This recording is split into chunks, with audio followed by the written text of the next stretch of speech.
something you wanted?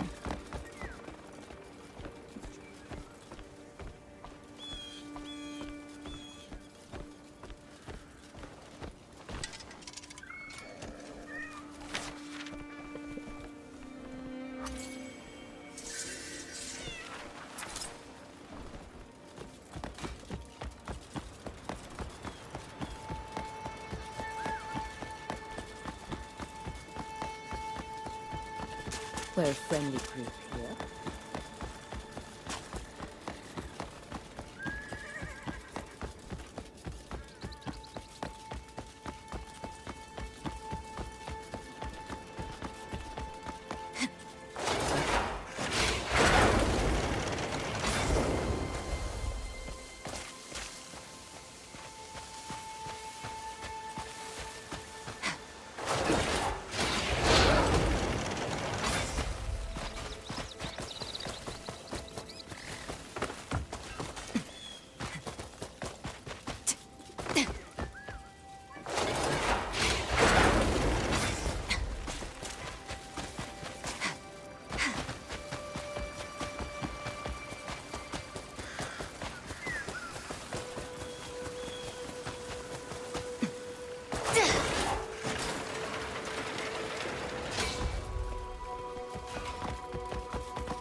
The dye house told me they're planning to make dyes using fruits.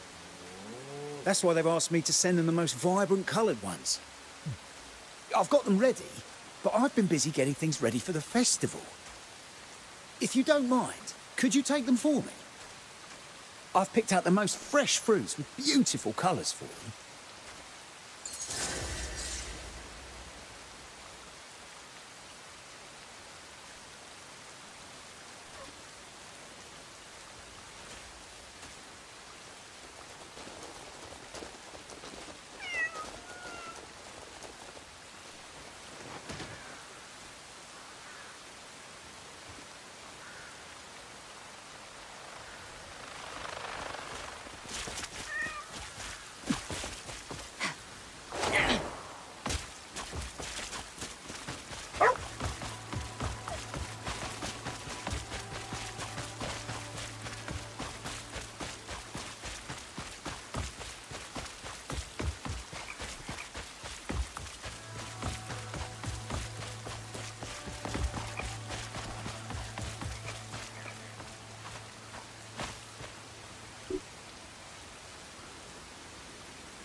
Welcome to call on.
been waiting for these fruits.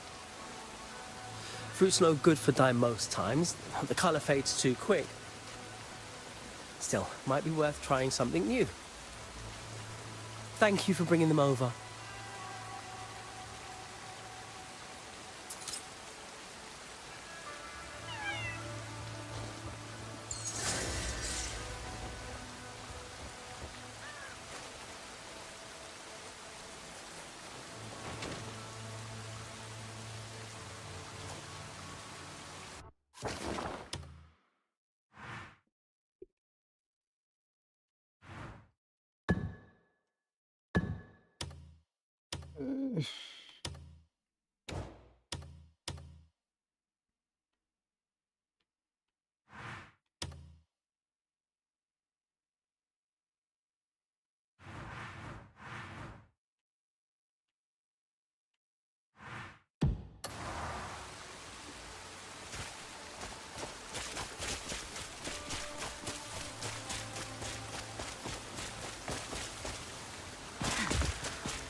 A marvel of nature, wouldn't you say? Never seen anything quite like that before. What a curious bit of decoration.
Why is it almost going for the golden top, bro?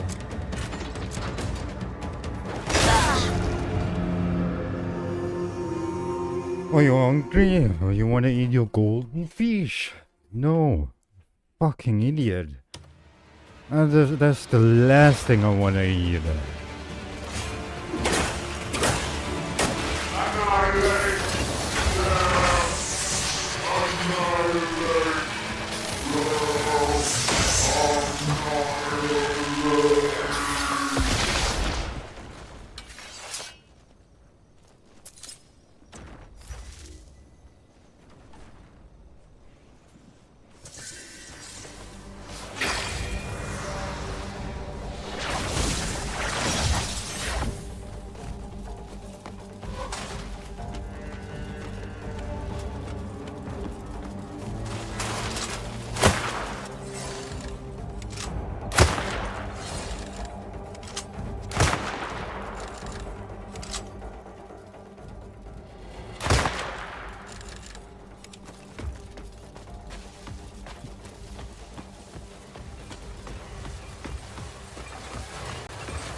I'm not allowed to load.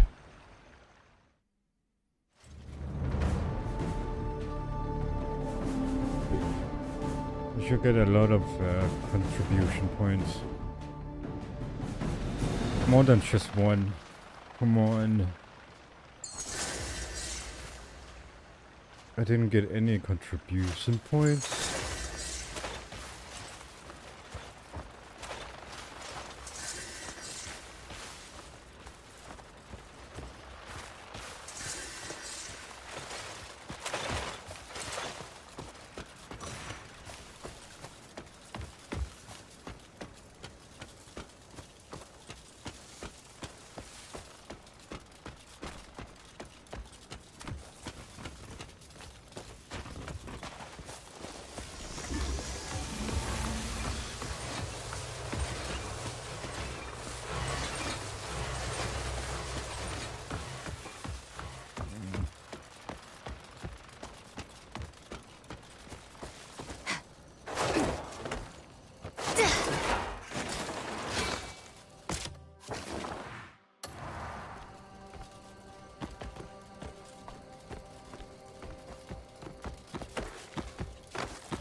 Why can't he run?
More supplies means more smiles.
I have a spray water. Can I not just use this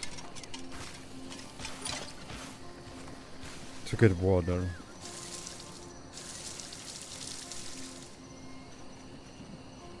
It refills water.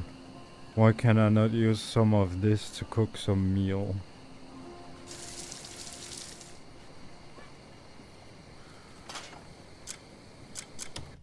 Can I take some water off it?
A gigabyte update. That fixed a lot of things. They said, yeah. I'm so happy.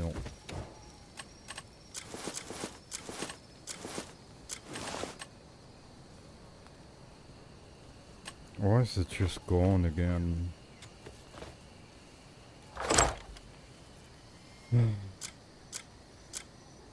And it gave me another. It gave me another of this after the update. I already have it. Why did they give me so day of bound?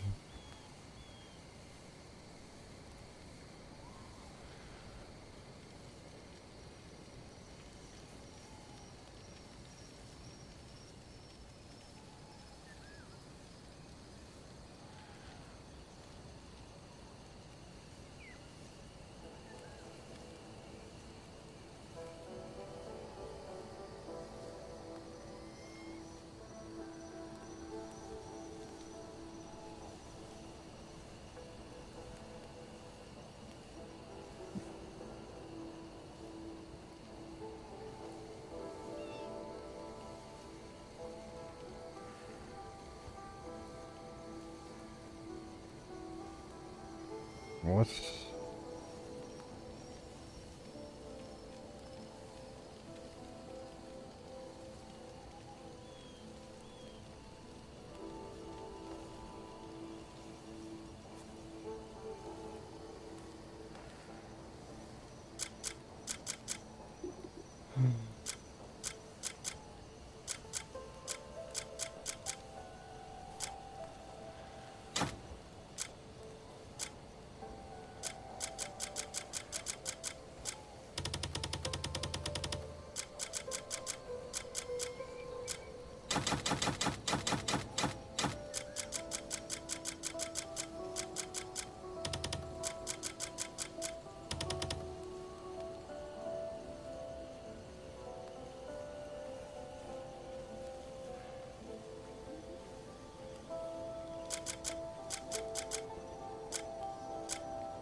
We already have pets. Collect loot. What the fuck? Oh, what the fuck?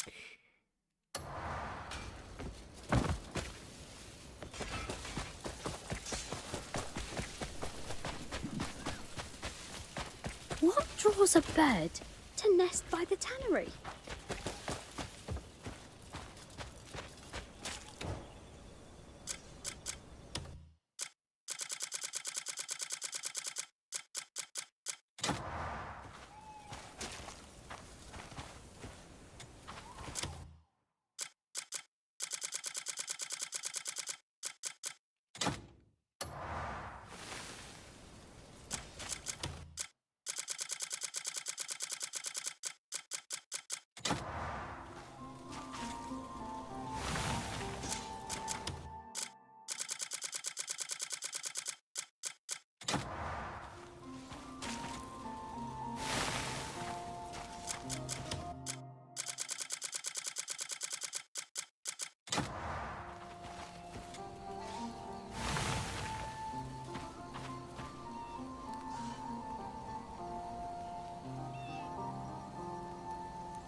We are the blade testers.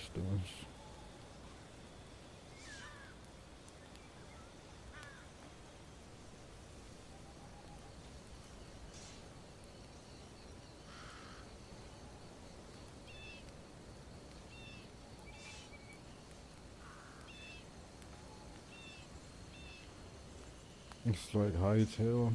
We are the blade testers.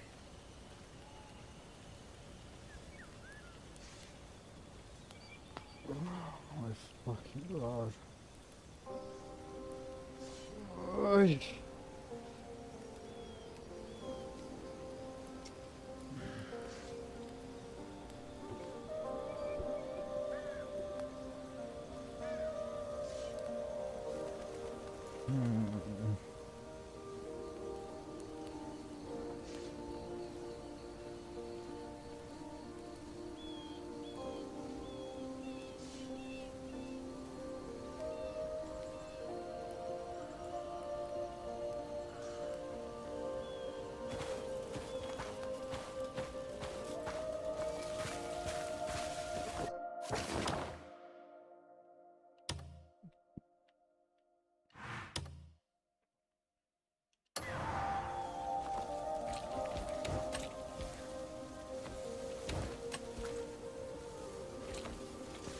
Wonder if that bird enjoys the scent of tanned hide.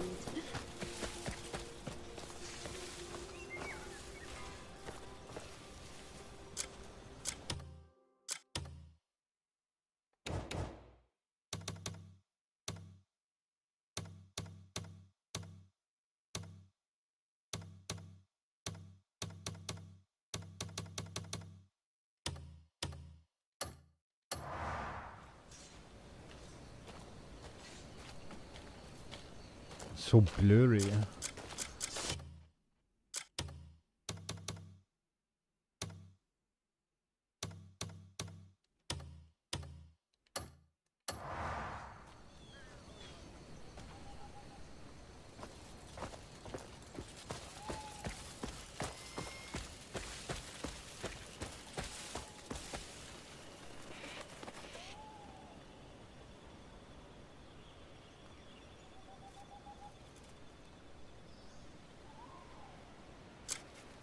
Why does it look so fucking crazy? What the fuck? She looks like an insane person. Just got out on asylum. Asylum.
You're a welcome sight.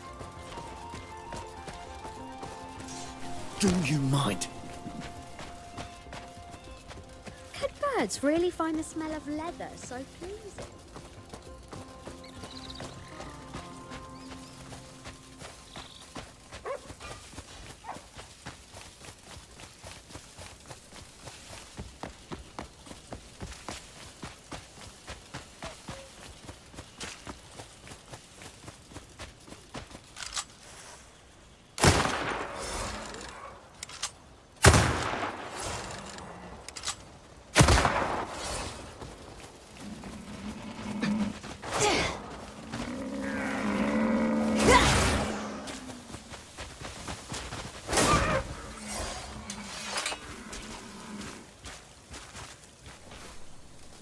The nuts. Hell yeah. Gonna make some decent meatballs. I can carry it, but not. What the fuck? Who took the meat? Ugh. Not enough ammo.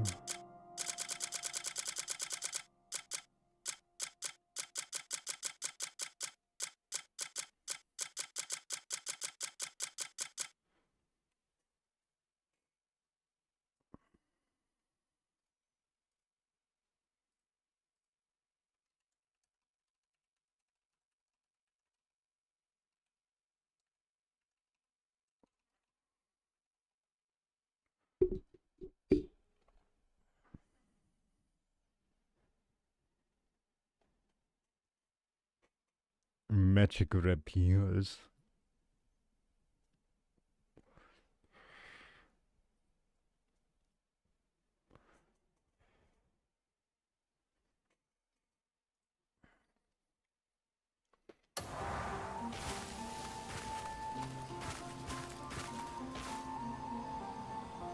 $100.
Why do I have to rely on frame gen for this game?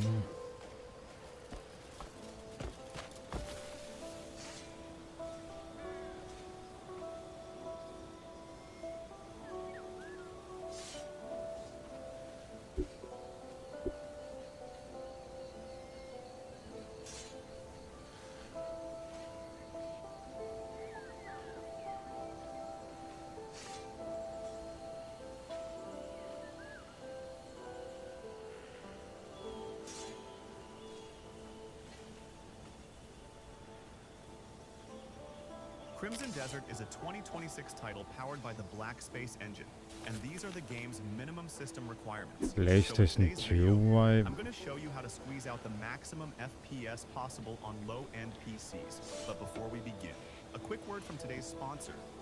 Today's video is sponsored by Xmod. Xmod mods into the game with just a single click. There's no frame generation available while using DLSS 4.5, which is a bit disappointing. DLSS ray reconstruction is turned off, NVIDIA reflex part, and see how that performs. You can see we're getting a solid FPS boost thanks to frame generation.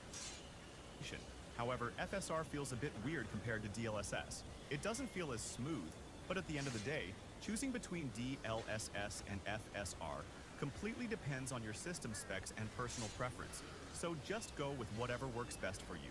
With that said, let's now quit the game and see how we can push the performance even further. Now the configuration file of the game is located inside your hidden app data folder. Local, Pearl Abyss folder, CD, and then save. Now simply open this file using Notepad.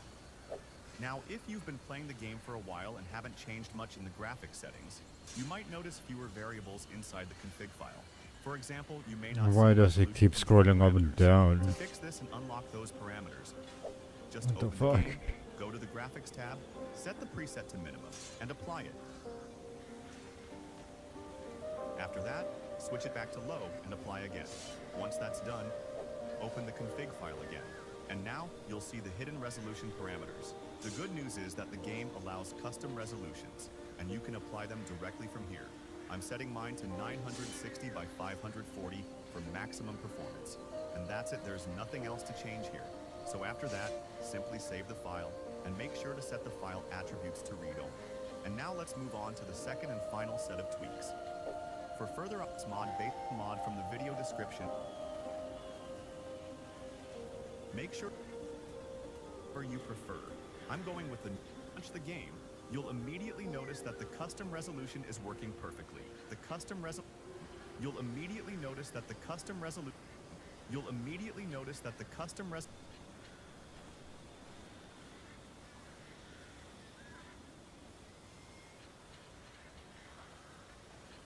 Now let's launch the game and check out the results.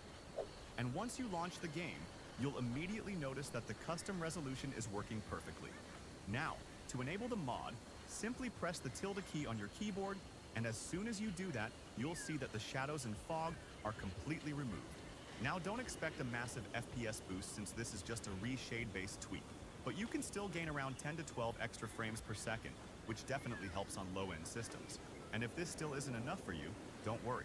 I'm already working deeper on this game, and if I find more useful tweaks, I'll drop a part 2 soon. So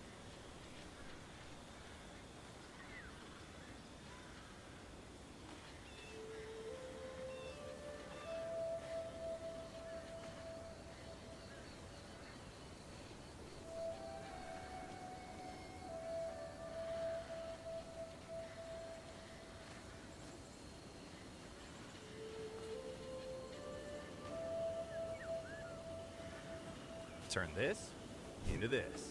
No GPU up, turn this into this. No GPU upgrade needed. In this quick guide, I'll show you how to boost your FPS in Crimson Desert using DLSS with FSR frame generation on RTX 20 and 30 series GPUs. Oh yeah, DLS with Head over to frame Nexus gen. Mods and download the mod.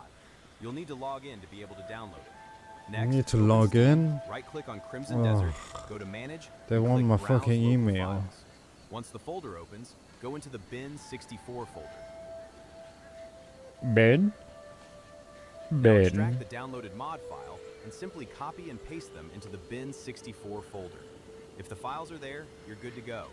If you want to change the OptiScaler menu key, open the optiscaler.ini file, find the line called shortcut key, and replace it using a virtual key code. There's a link inside the file to help you choose the correct key.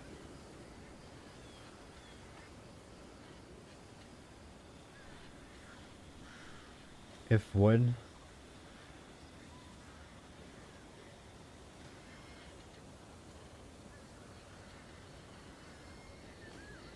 You're the gold bro extracted and launched game and nothing changed until I put back the spec on and it went from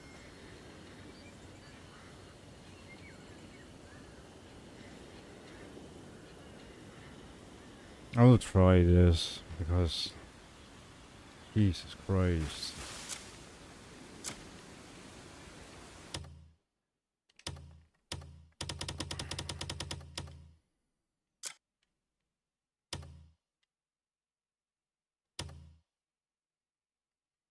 Why does it say 21 out of 30? What does that mean? Oh, I don't know.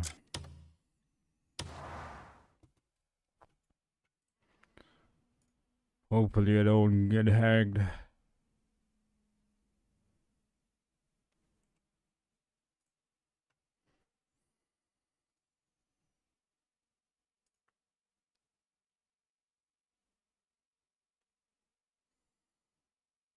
Wait, more.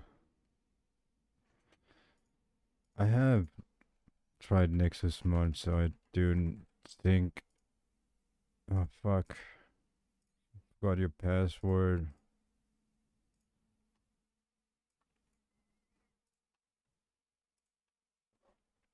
Ugh.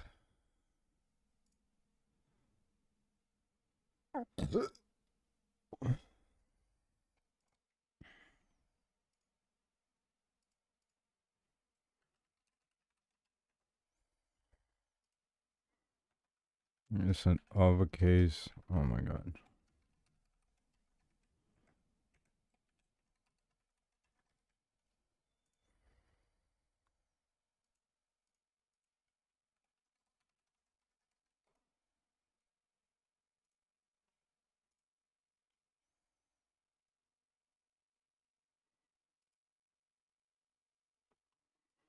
Yeah.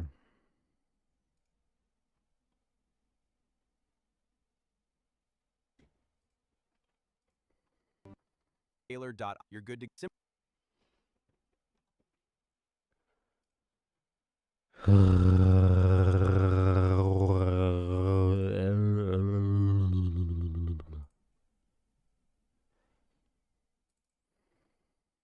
Steam library, Steam apps, common crimson edition, Ben, Ben, Ben, Ben 10, Benedict. Oh shit. Was it there? It's Ben. Now extract the downloaded mod there, you're good to go. Copy and paste them into the bin64 folder. If the files are there, you're good to go. If you want to change the OptiScaler menu key,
Open the optiscaler.ini file, find the line called shortcut key, and replace it using a virtual key. Shortcut key.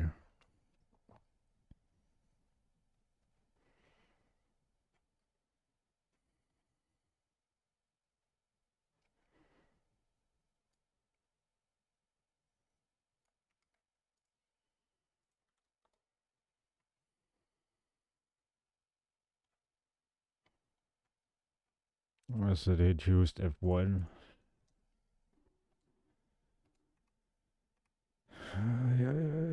F1 key.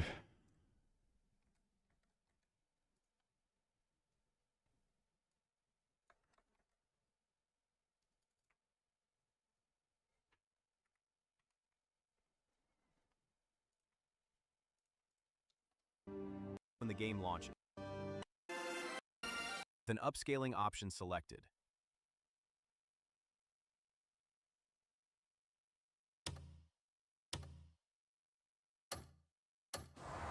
Then press your assigned key to open the OptiScaler menu, where you can tweak the frame generation settings. And just like that, you should see a big... Oh yeah, it's like red. What do you call it?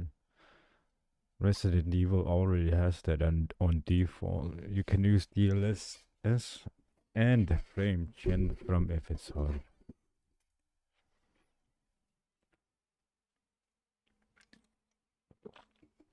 And it made the game look fucking insane.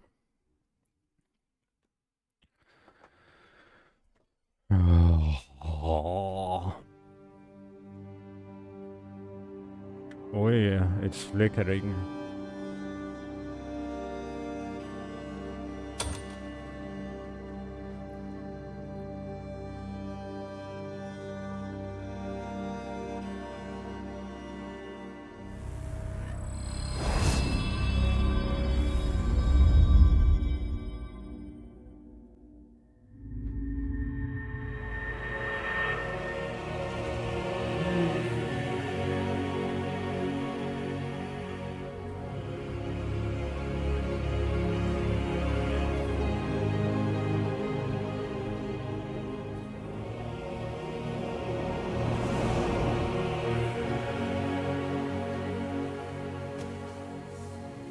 Jesus Christ.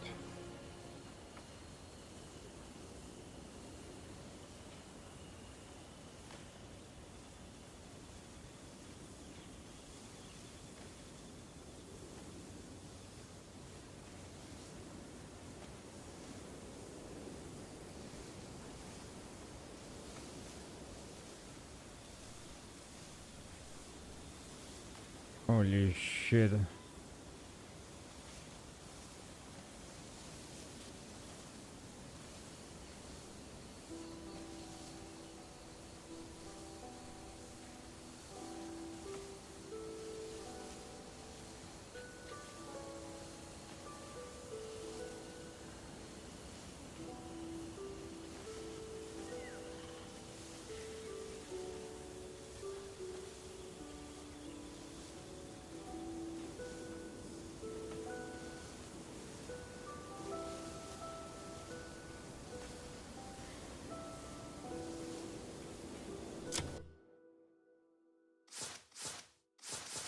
I was surprised that made it worse.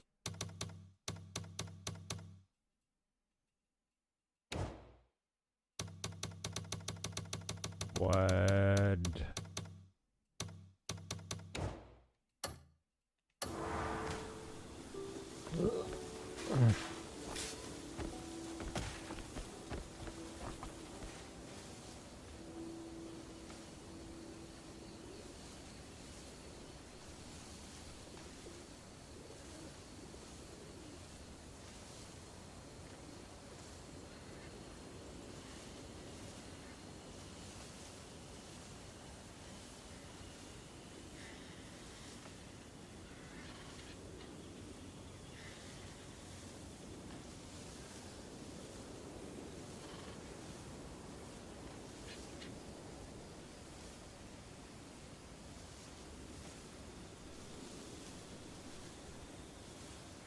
Waiting for a mod update.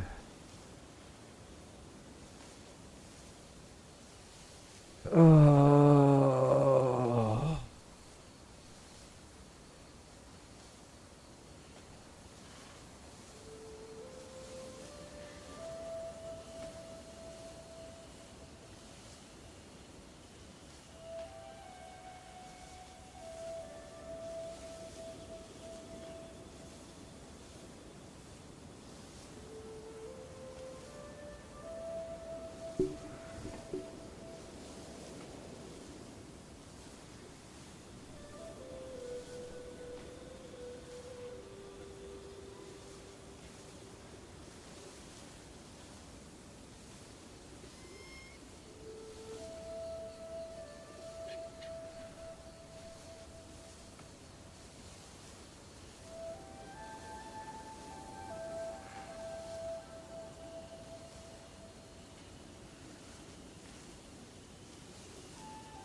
I just stuck at this 50. What is going on?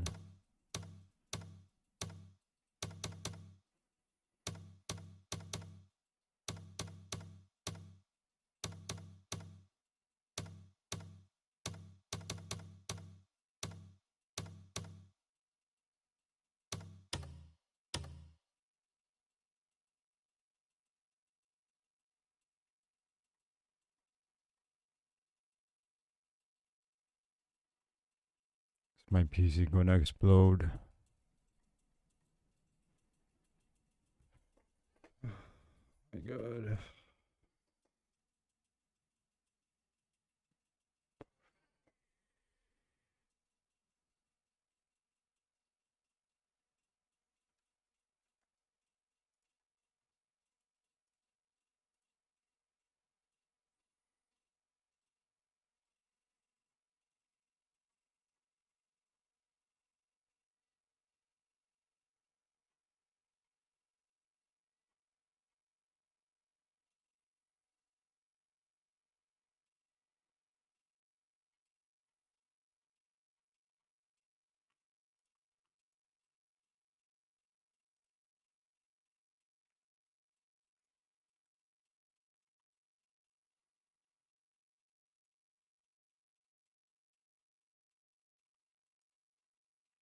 DXG ideal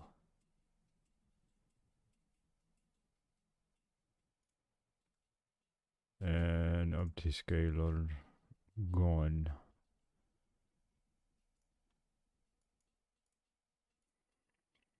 That made it so much worse.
Good to see you. Where the fuck is the shadow? Comrade.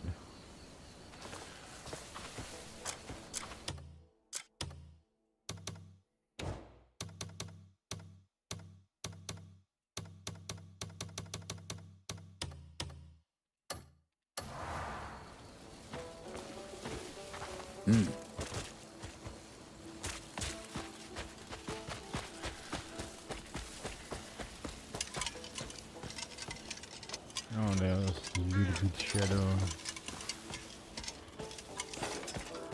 Here comes the sun.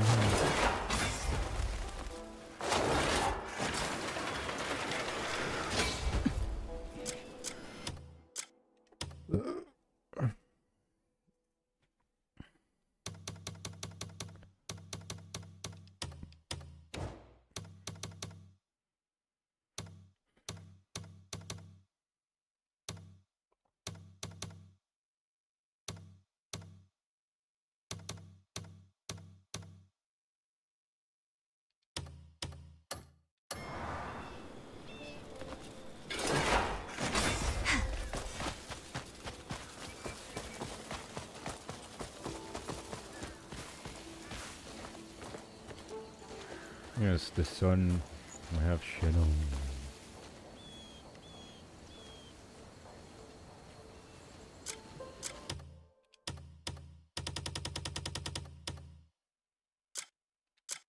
And restart the game.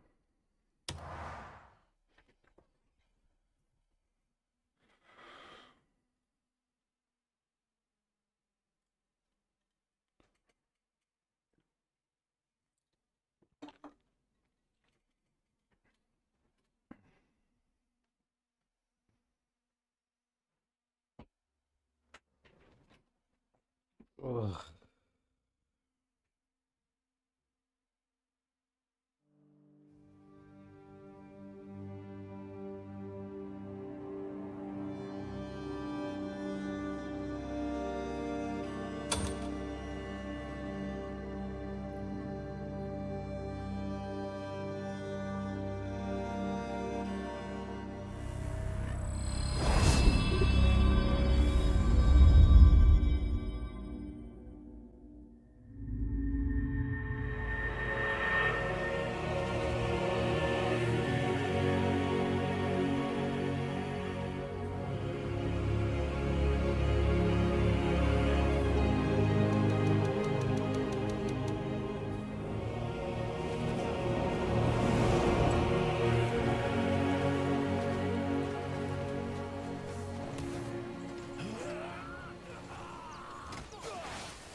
Holy shit. I was expecting you.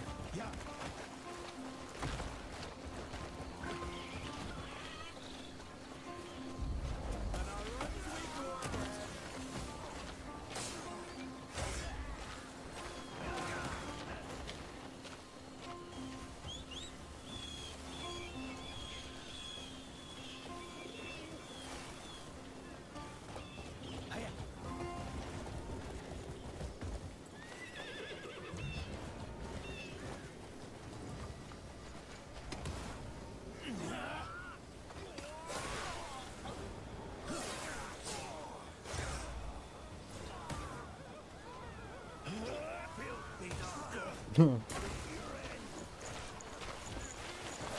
definitely going for the 97 too.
You love calls, yeah.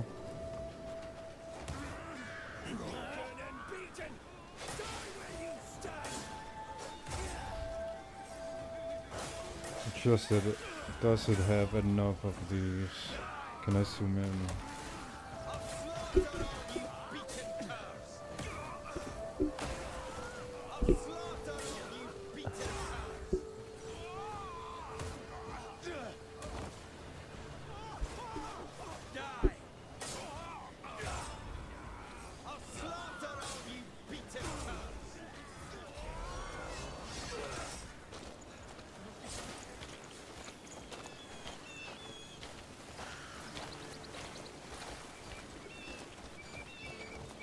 I'm glad you're here. I don't know why they put so many fucking shit on it.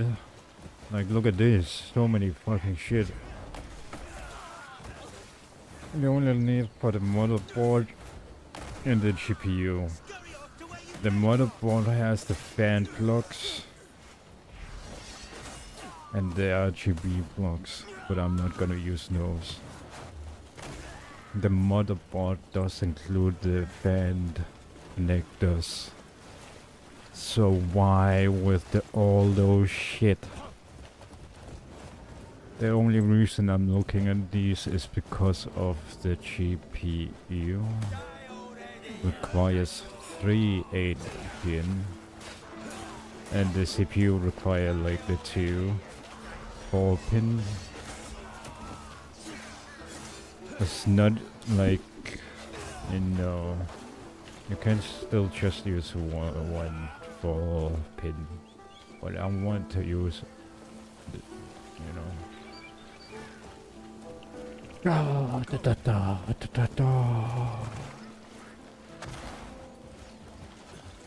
Hello! You ever noticed how helmets smell in the rain? Do love Corsair, but Always why a so welcome many? sight.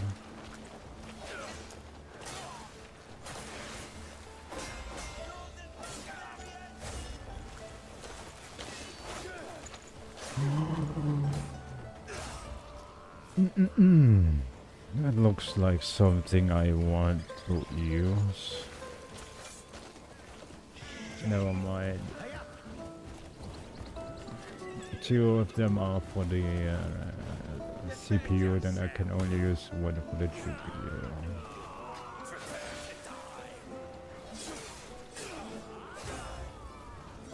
Can I see the connectors? Look. Needs 3. And there's exactly 3 for that, but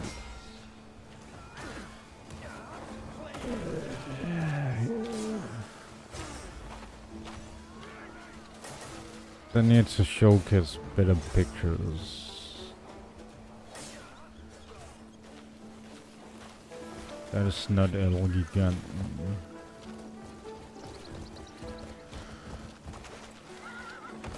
There they are. 1 for the CPU, and oh wait, I need 3. 3. So no one for the CPU. This is why it's so fucking stupid.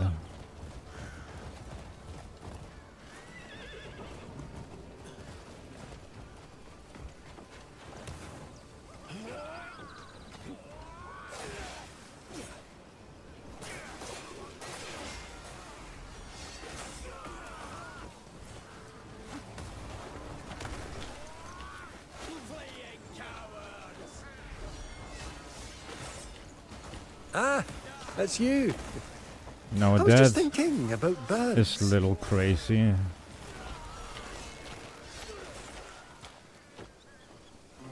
It's insane. I just need to use this and for the CPU and then the modern graphic cards.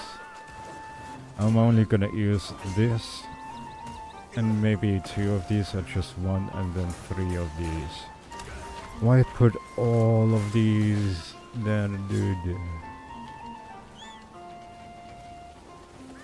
Hiya.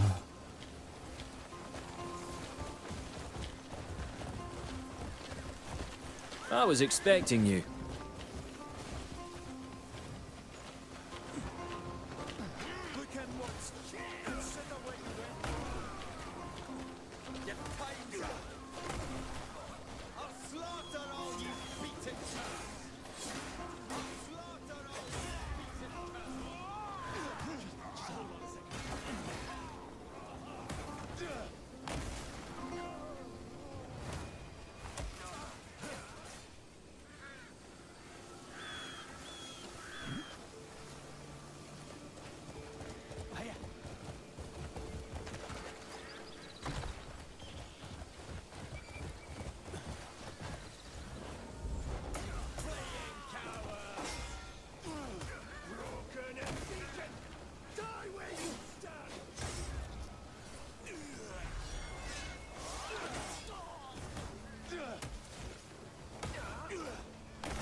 This might be the one.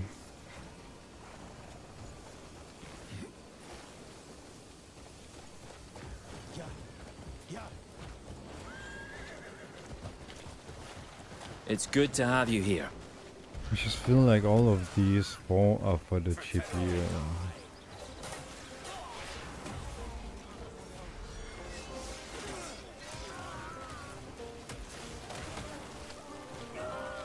Ah, the perfect person to ask. How many spoons is too many?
Be complete without a Crimson update.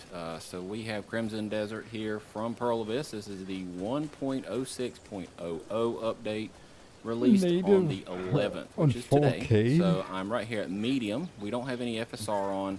We're just running it straight native on the medium global settings here. So let me jump in here and show you exactly what I got going on. So here's medium, and then over here, of course, is 4K. Anti-lag is on, and you will notice a new metric in the top left. Thank you so much to LouiseInho333 for letting me know how to do that. So if you have anti-lag 2, you can now show latency on AMD, which is wonderful because that is what I've really wanted to be able to do for so long. So at 62 FPS here, we are pulling about 34 milliseconds of PCL, and we have 63 FPS. So let's just jump over and go to the very next level. So this is high. So we're just going to work our way up how we normally do. See when we kind of break that, break those frames to where we might need to do some upscaling.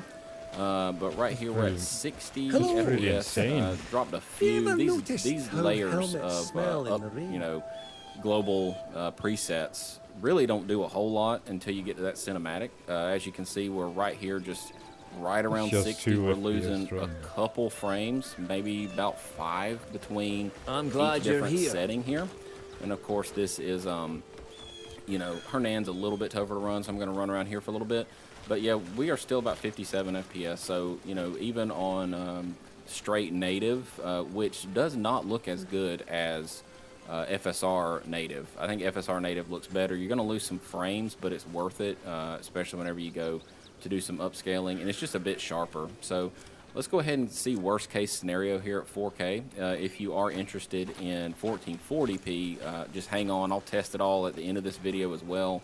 It's going to be another long one. You guys have kind of responded pretty positively to the longer setups with multiple resolutions. So I'm trying to keep that going here for you guys. So right here, yeah, we're at 50 FPS. That's kind of where you get like that first big hit to your performance.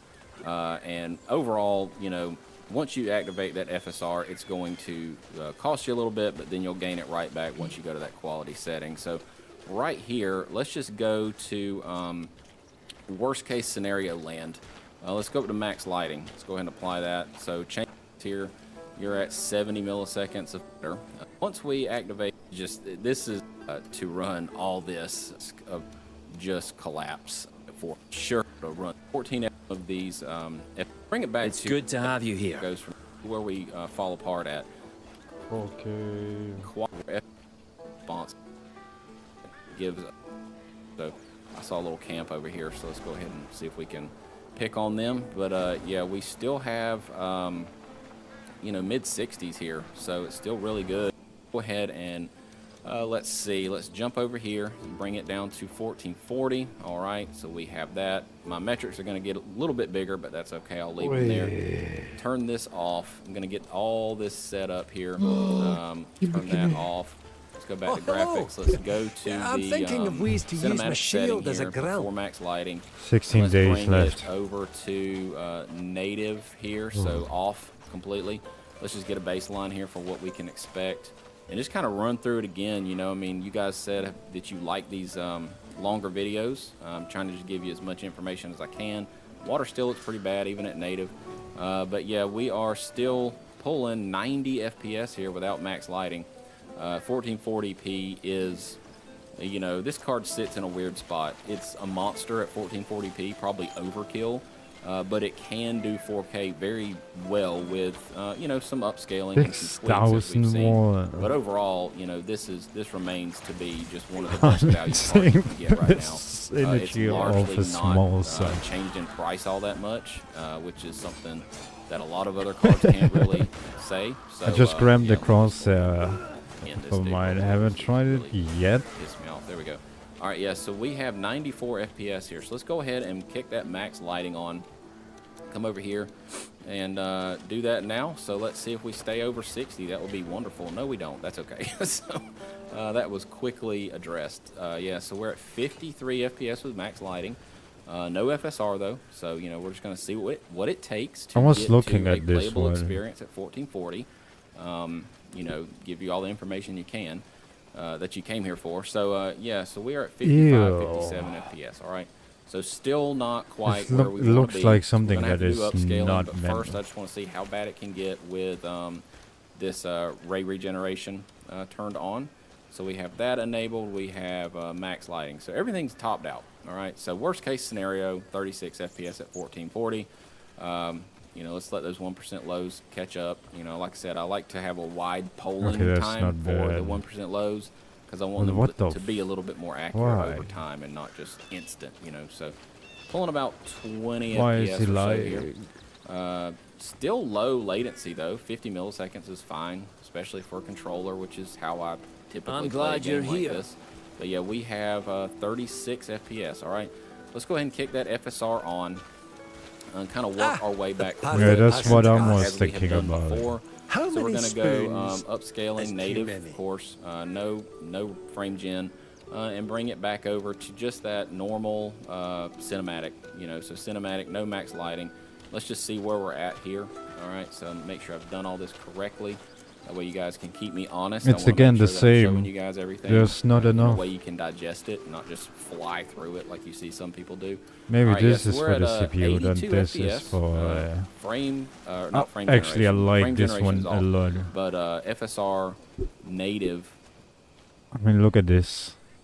I'm only gonna use this, and these three. Nothing more.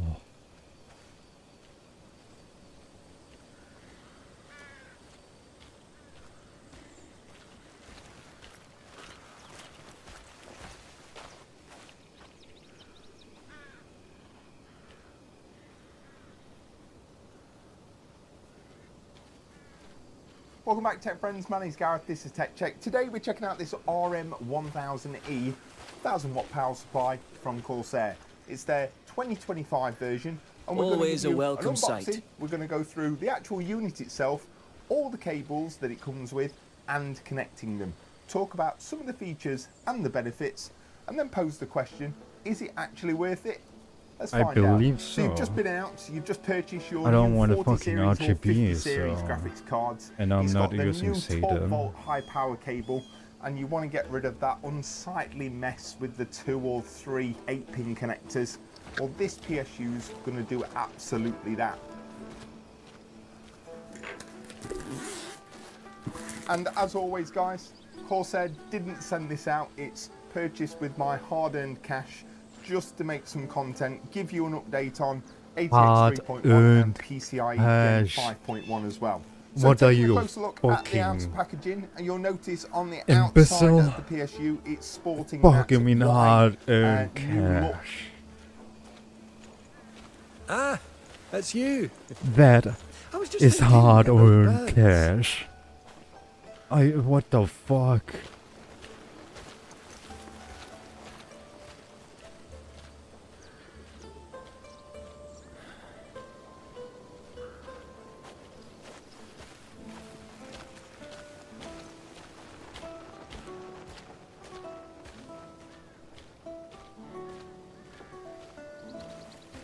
That is hard-earned cash.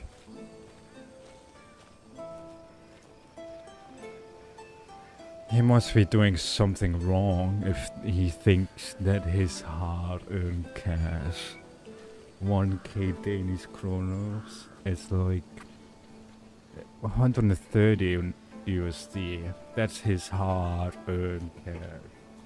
Although I do use this for my current hard-earned cash, my ass, dude. But it is one. It is one. And yes, I do have RAM.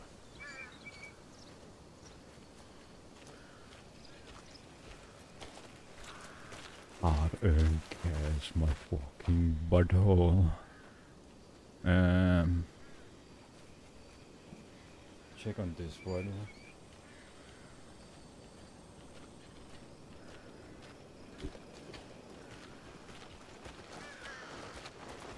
I'm glad you're here. I do use 2 sockets for the CPU. So seeing this one, it only has, damn it, I need 5 total for this.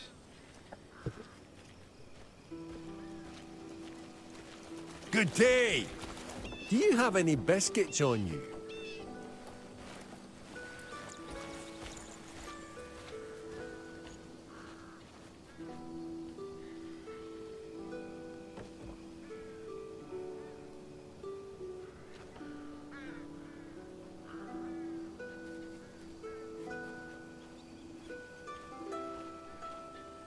that go through shortly.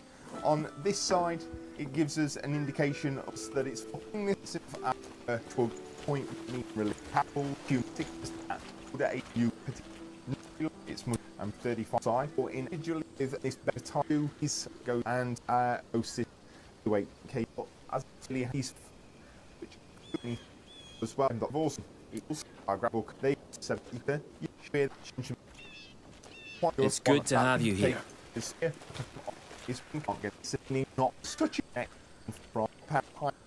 from just come field XTO now. Take a little bit of time. Make sure that all your cables are fully seated correctly. Why wasn't it connected to a motherboard? Wasn't that what he meant? Some of the features and the benefits, and then pose the question, is it actually worth it? Let's find out. So you've just been out, you've just purchased your new 40 series or 50 series graphics cards. It's got the new 12 volt high power cable, and you want to get rid of that unsightly mess with the 2 or 3 8-pin connectors. Well, this PSU's going to do absolutely that. And as always, guys, Corsair didn't send this out. It's purchased this with is my not. hard-earned. This is not for 9070.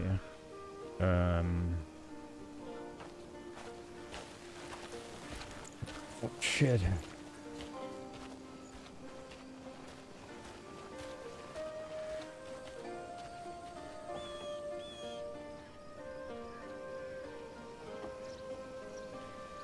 I guess I will go for this one then. I know it's fucking weird, a little annoying. Hello. But that is how it is. You ever noticed how helmets smell in the rain?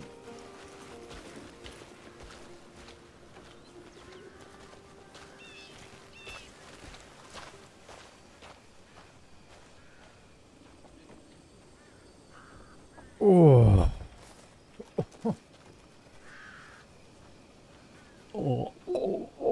Okay, this, yep.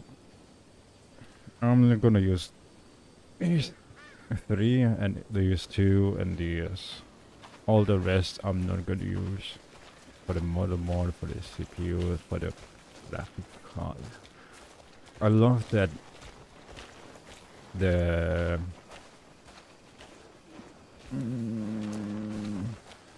what is it called? It is called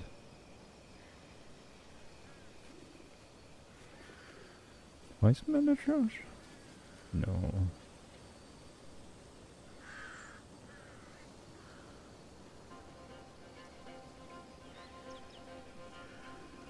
A Buddha.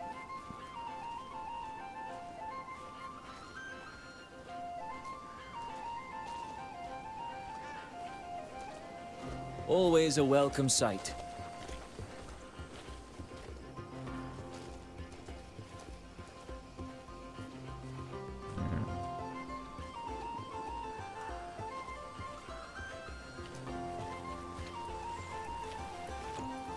Oh, MSN 4.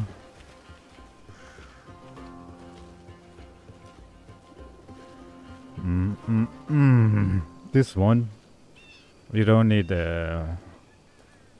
all the fan connectors and shit are already on motherboard. I used to use an old motherboard with Intel 5.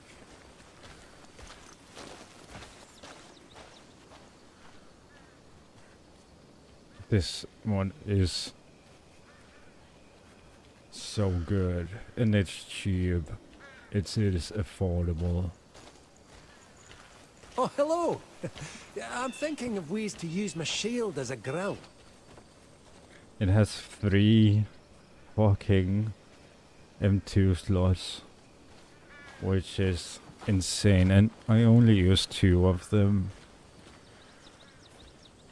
As you can see, I only use 2 of them. You're a welcome sight. I could just delete some of the games which I don't play. I literally, there's so many games I don't play which I already have installed. Like I haven't played Valheim in a million years. This one I haven't played in a million years. This one. This one I play kind of a lot. I played these in a while. So, and this already finished. I haven't played it for a while. Same with Elden Ring. And Rockstar Game Launcher, I have like 2 games installed from there as well, which I haven't played for fucking ages, so I can now install those as well to gain more storage. But I do have this one to like record, or just in case if I needed more game storage. I was thinking about using the system for the OBS recording, which I do. But this one is the... I forgot what it's called. This one. PCI 5.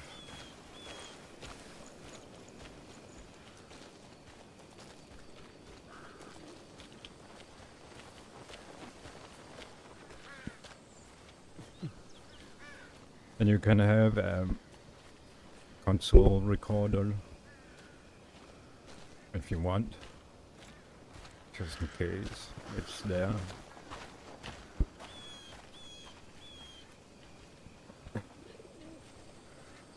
Or other shits, you know.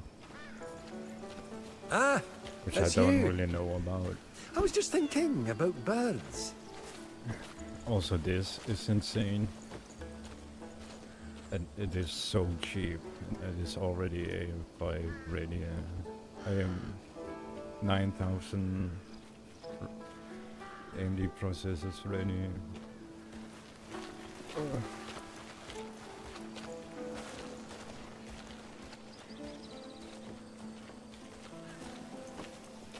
And I think AMD, when they're making a new AMD AM6, I think in the future it's gonna be like possible to use on here.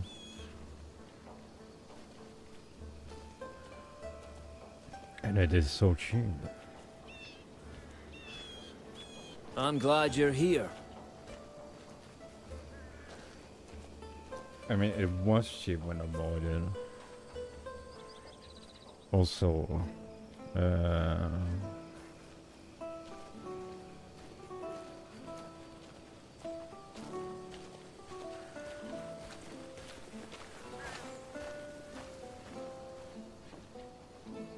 let's see what kind of RAM I use. I forgot.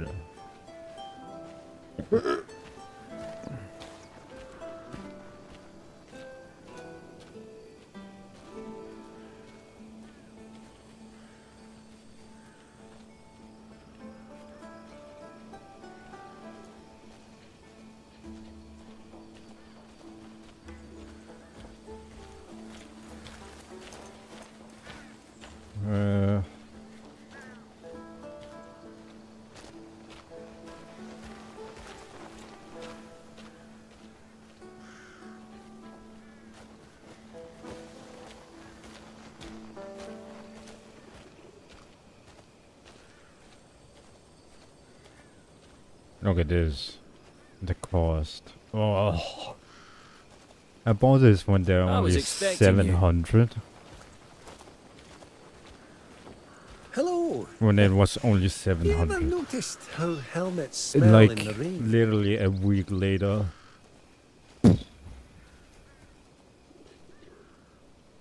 This is false. It should be 6.4, I think.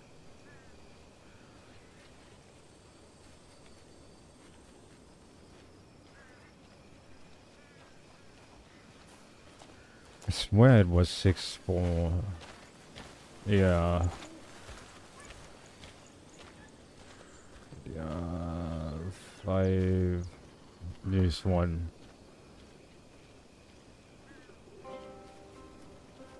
This is the literally one I have. Just in black. 4K. It almost cost as the fucking GPU I wanna buy. Oh. Way back machine. I wanna see. I actually want to see.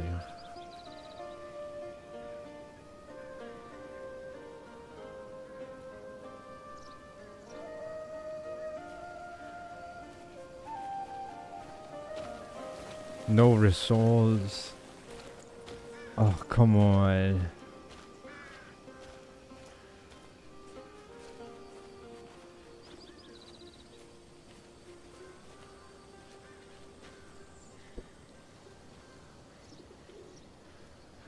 Back machine.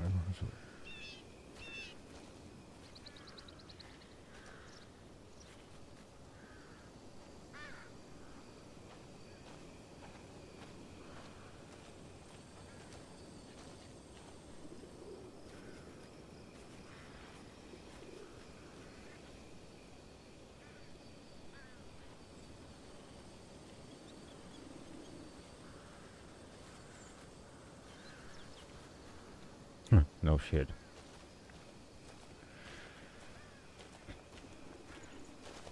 Good day! Do you have any biscuits on you? I bought it at the fucking right time.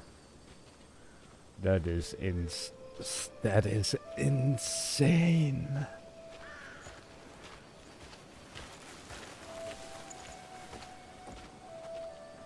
This is the one I have. I think I have the package.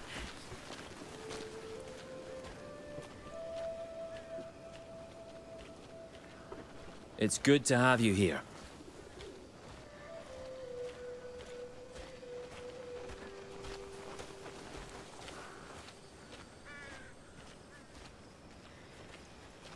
I usually play with music at Full Studio. I miss having like high quality sound. Now I use the Lightspeed Logitech. It's fucking insane with the wireless.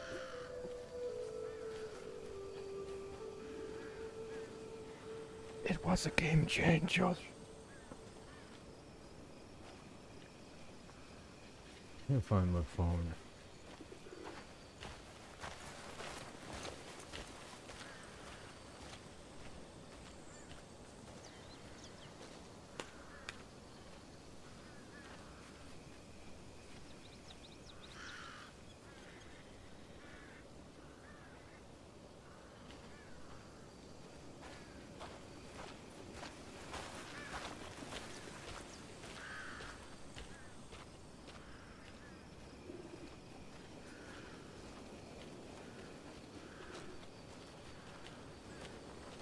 I was expecting you.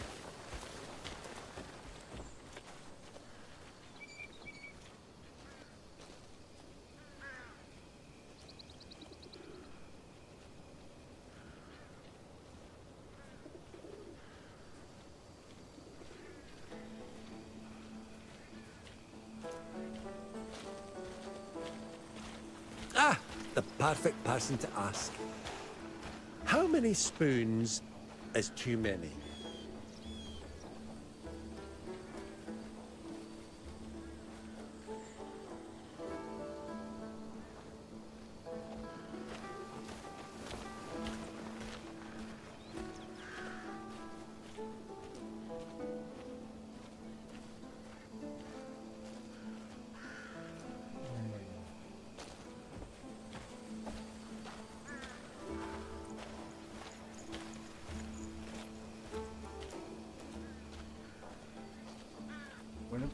When I bought the motherboard, I kept smelling it.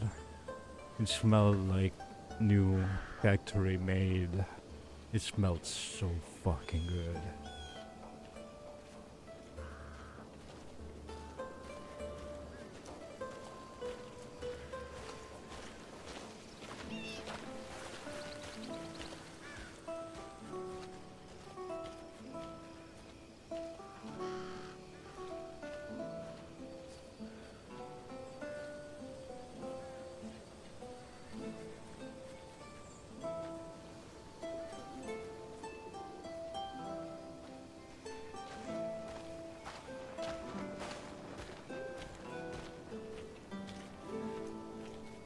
probably smell like shit now.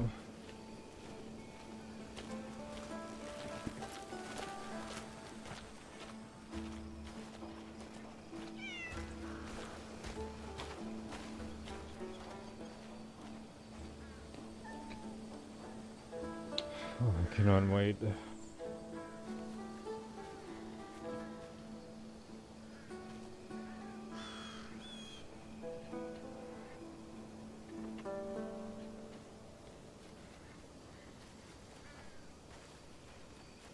Six. 6K.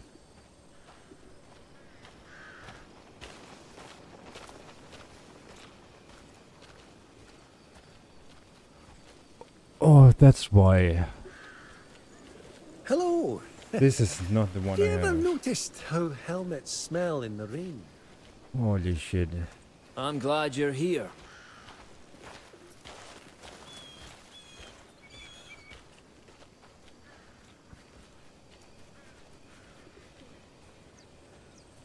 That is insane.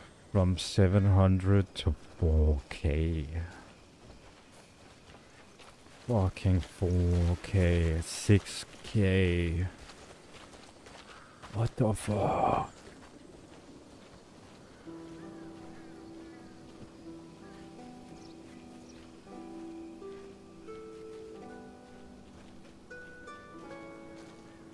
I could sell my RAM to get my GPU.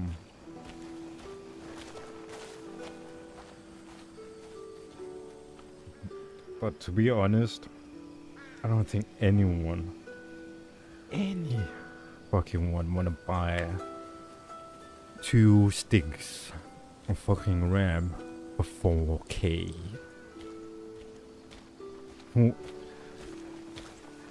If someone's buy those, us are fucking retarded. They are fucking retarded.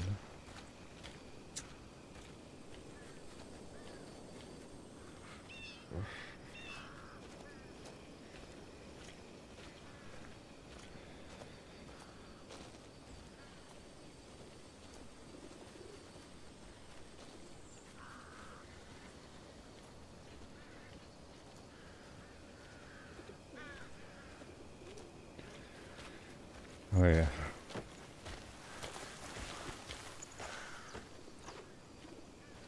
This is the one I need.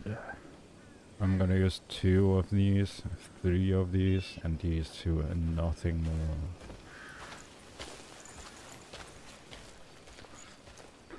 Maybe I set up for like, you know, real life pictures I take. Just for memories.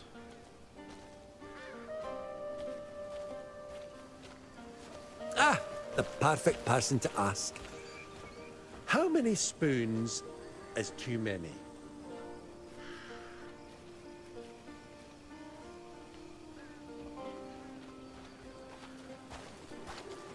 They're different ones.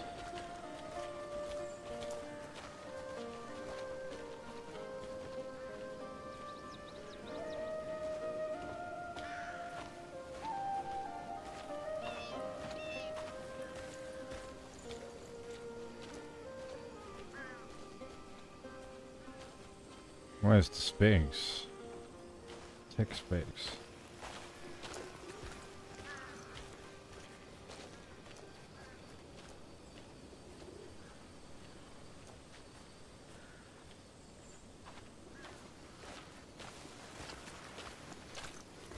Gallery.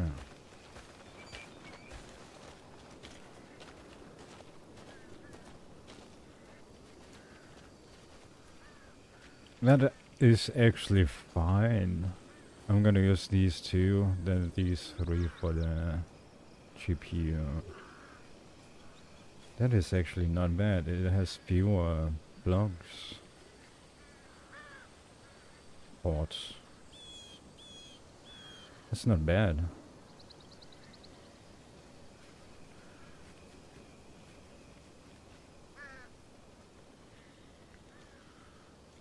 That is not bad at all.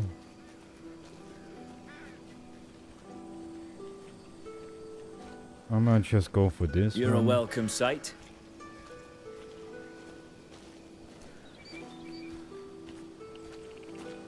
That's not bad.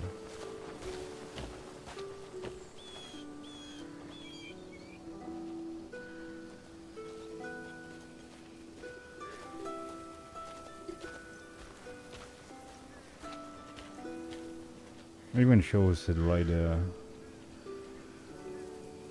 Change it to this one. It changes. That's awesome. Imagine Good using day. 3 Do you have ports any for biscuits on CPU. you? What the fuck?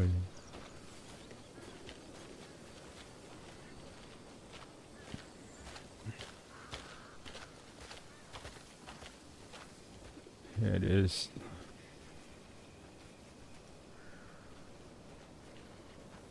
Oh, damn it. Deleted. Man.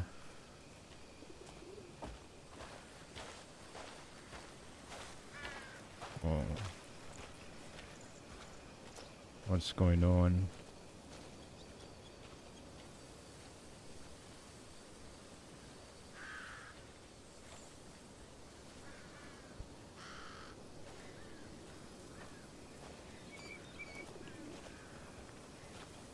It's good to have you here. Wukong at 100. Oh.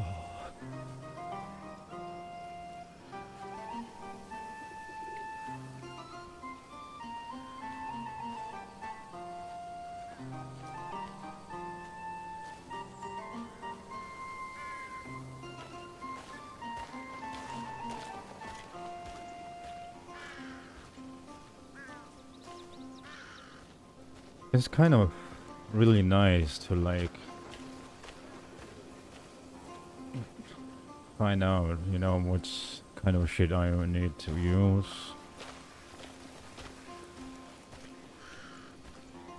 This one is this is the one I gonna buy.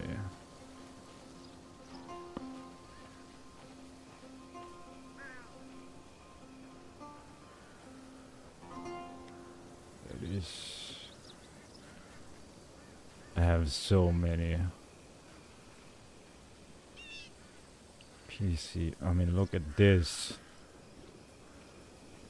It is, and this one. Hello. You ever noticed how helmets smell in the rain? 5-3.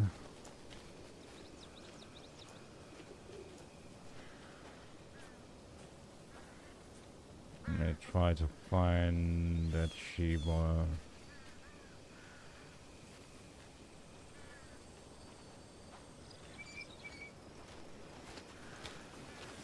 What?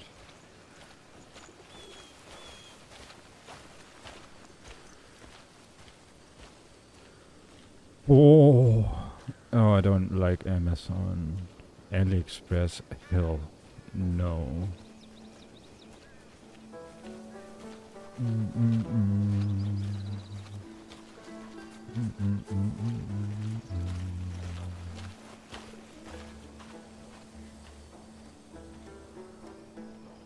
Come on, fucking RGB on the fucking thing, you.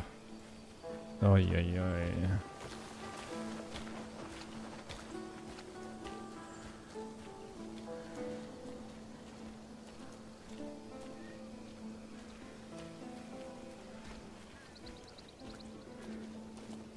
Oh, that is a long time to wait. It's literally 10 days I need to wait. I don't want to wait 10 days. Not heavy, yeah. Ooh. And it went to heavy. I wanted this one. 6K back.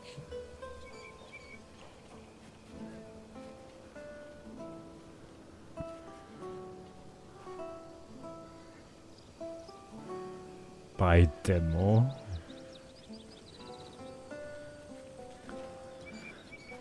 Oh. I love these kind of shipment.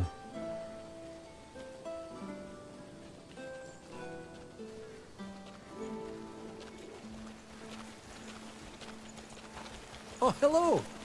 Yeah, I'm thinking of ways to use my shield as a grill. Delivery tomorrow.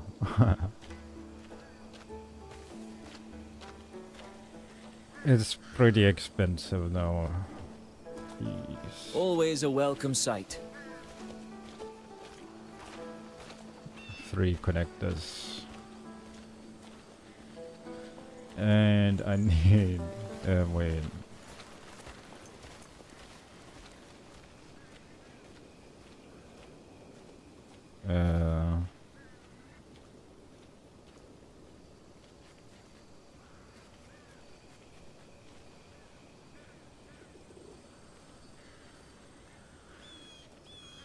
I'm 76, 7, 5. That is literally the one I have. That is so weird. I'm not the only one who did it this way. That's crazy.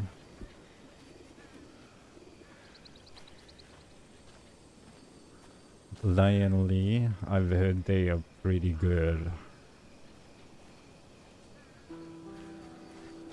And even that, oh my god, it's also cheap. Oh, there. It even has fans underneath there. Oh.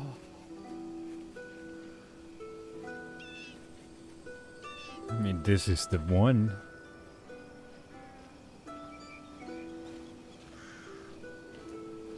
Oh, it comes in white.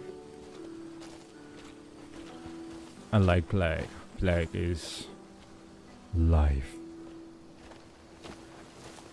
Merlin.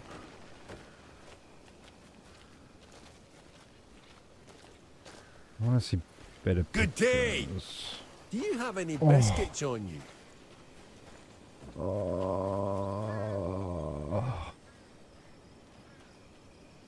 It's just annoying they actually have like oh wait, these I think these are for the fans, not RGB, thank god.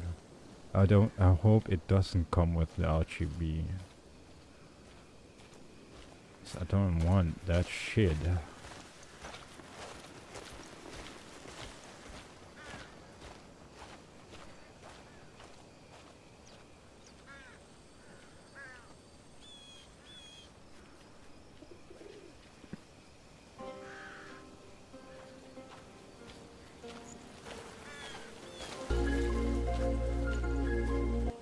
I mean, You're a welcome sight.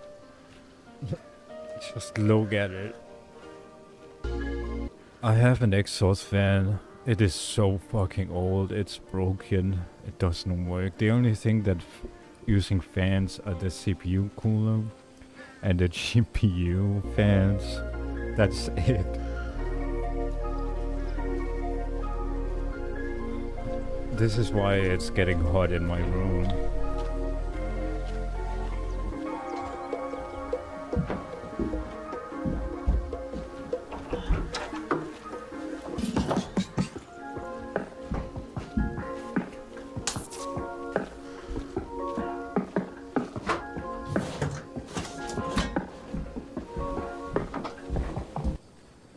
I love playing with computers. I wish my friends came like, hey yo, I have this, I want to replace it, can you help me? Of course, brother. Oh, he does it himself. Awesome.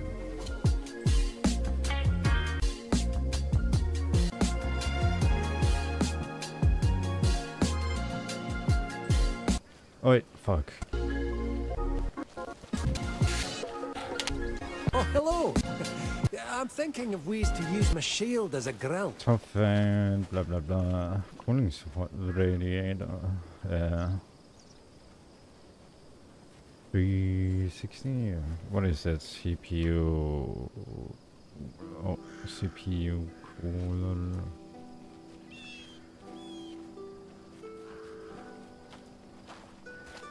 AIO. Just something cheap. It doesn't need to be so expensive. 360, did he say? Yeah, 360. Yeah.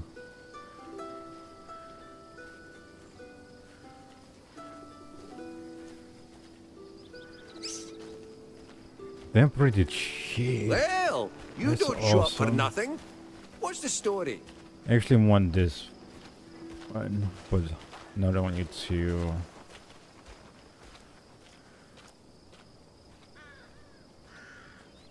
Lana, what the fuck is this? A scam website? Rise Runner. Damn. What the fuck? Why do you put me in a scam website? Don't do that. Lana, get out of here.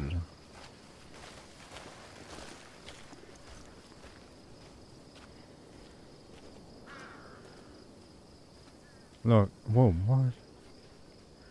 PL? How the fuck did I get here?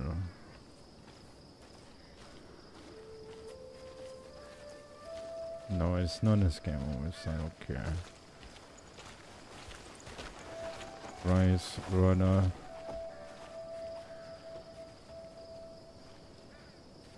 Did they change this, like, at this moment? That is so weird. Yeah, oh. Ah, the perfect person to ask. How many spoons is too many? Isn't there like usually a category? What the fuck? 70. Always a welcome sight. Price Runner. Look, it has this. Computer hardware.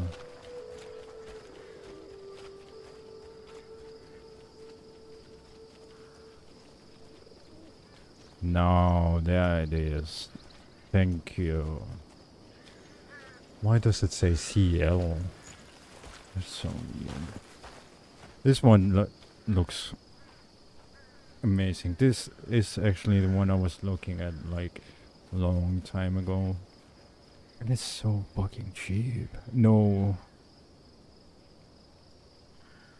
what the fuck? Color shiny. It's not an UFO you need to throw, you know. Look at that, an UFO. Flying sausage. Sausage? Flying saucer. Egg sausage. What am I thinking about? What am I thinking about? Pro Shop. I love Pro Shop. And it's underneath. Ah. Look at this. That's gonna be really good. AM5. Hell yeah. 3060. That is the one.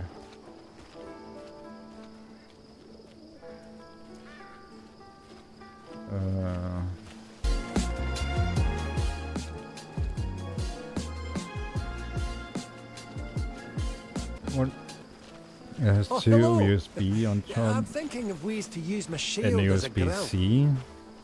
I don't know how to use those, to be honest. I mean, I can put USB-C on my headset or charge it. Can I charge my case?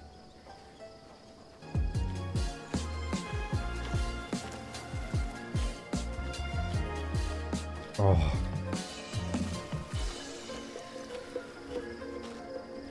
A display? I can play video games on my little screen there. That's awesome. I have to try one day.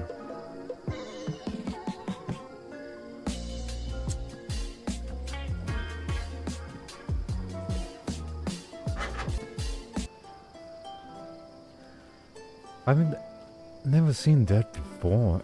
Frontside mounted a PC. That's actually insane because all the heat out here and the heat are not like, you know, all in one place. It sounds pretty good. Oh.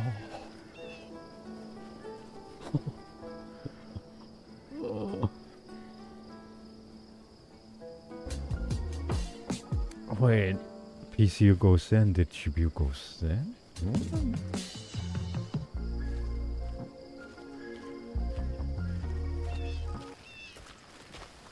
USB Type C. I don't know why that is there in one audio.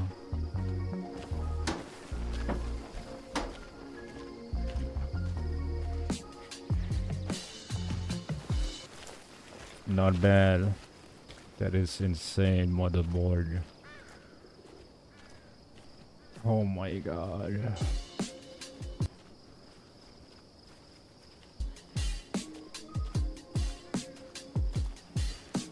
Hello!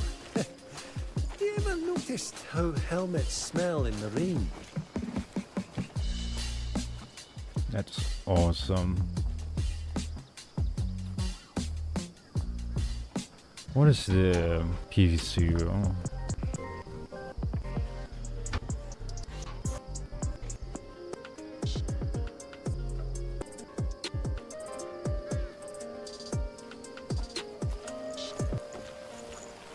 I guess these are for the SATA. These are for the... Oh, it only has 3.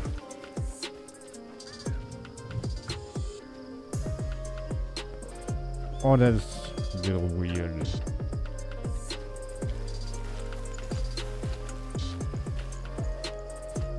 Okay, not bad. It still goes back.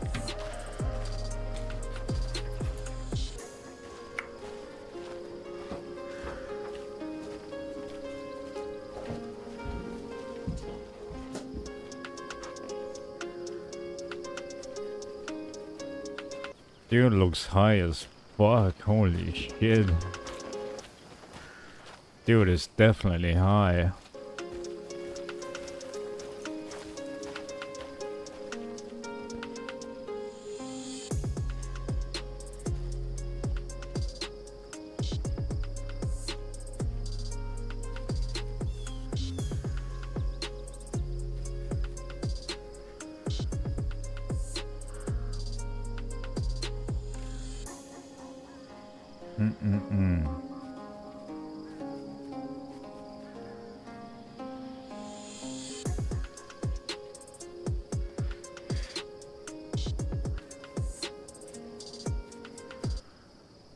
It only uses one.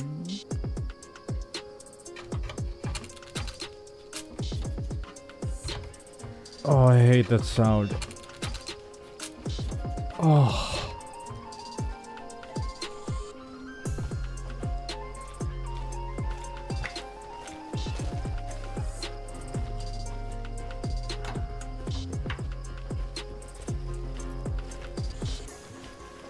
Wow.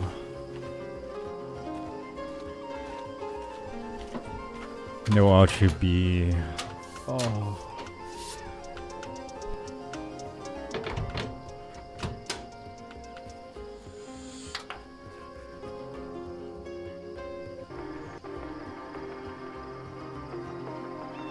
Oof.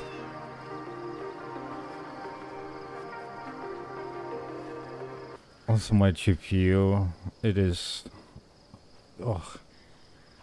When the fan spins, sometimes it hits something and it just... It's like a bike with the paper thingy on the wheel, so it makes the sound, you know. I cannot wait to get rid of my GPU.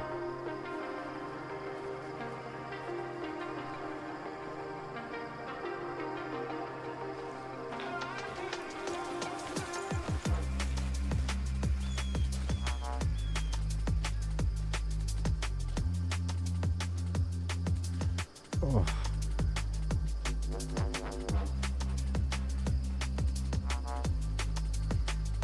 That is an insane build.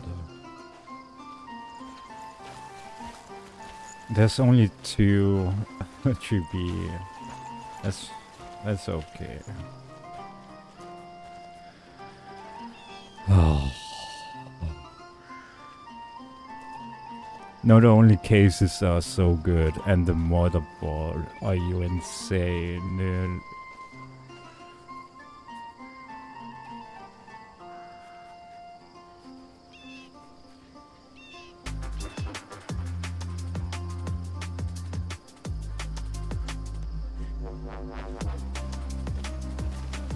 Oh, yeah.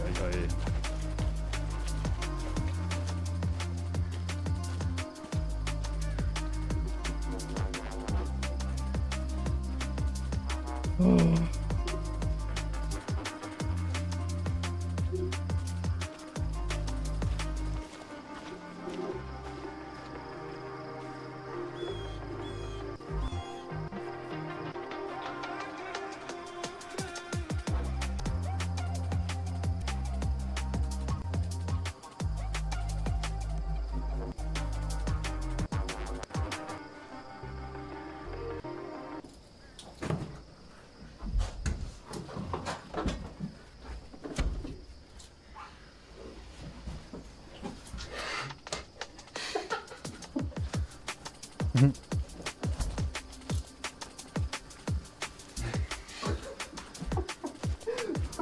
They're definitely high as fuck.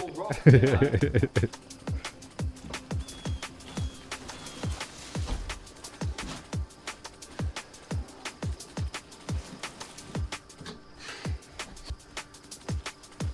least he's high. I feel like I'm looking for your heel.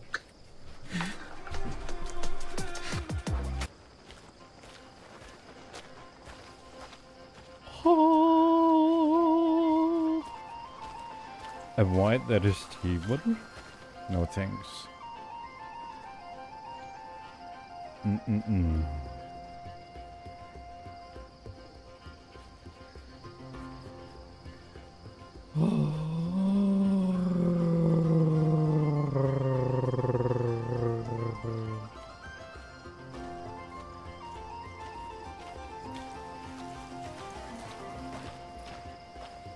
I'll definitely buy it now. To get the fucking fans.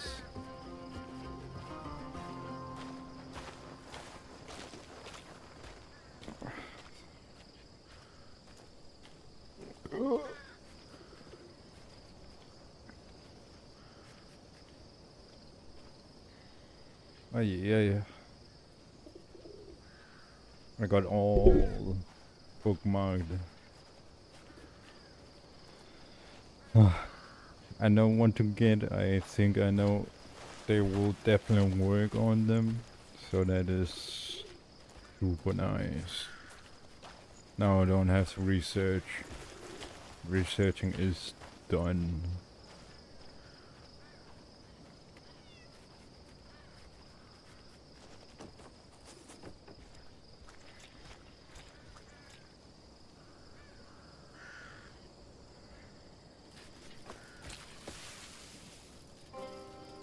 What is going on?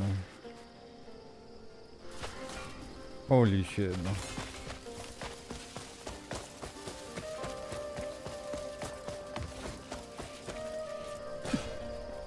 The color is so bright.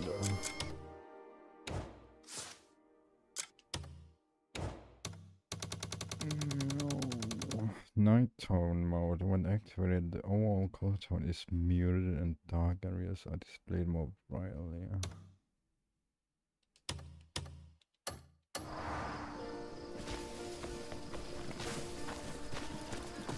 That is a little better.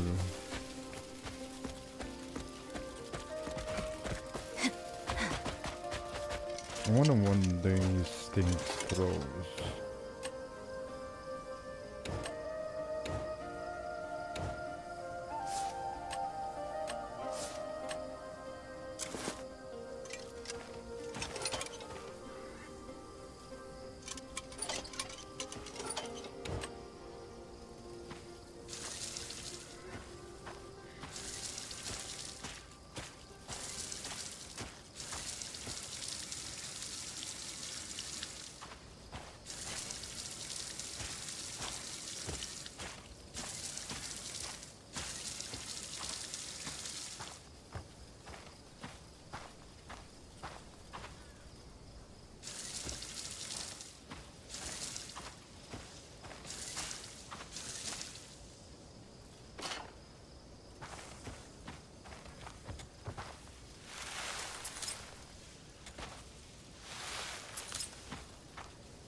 It's gonna be a while though.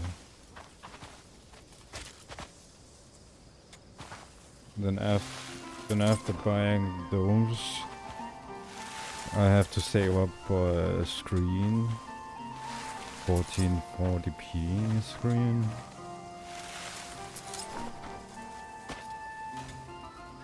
It's just annoying. I think those are actually more expensive.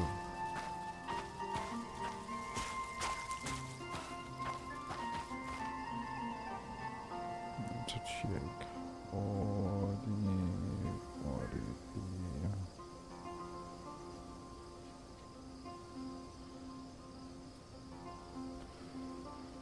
I'm so used to the monitor I have. 32-inch AOC.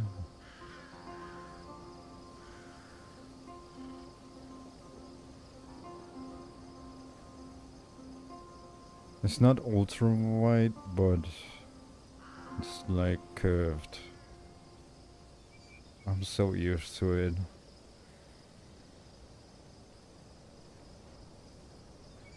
I think this is the one I have. No, 144.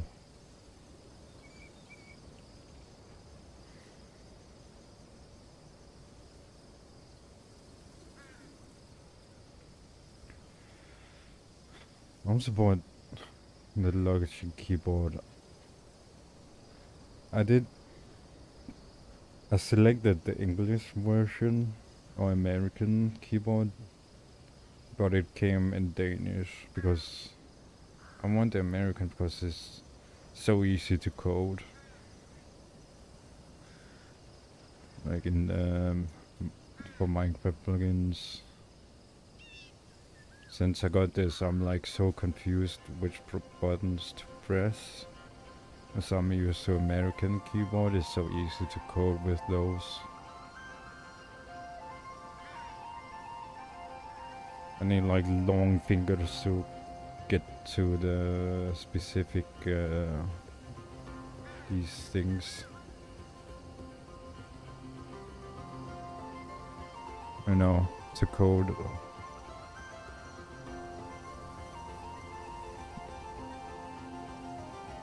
All different places and these ones.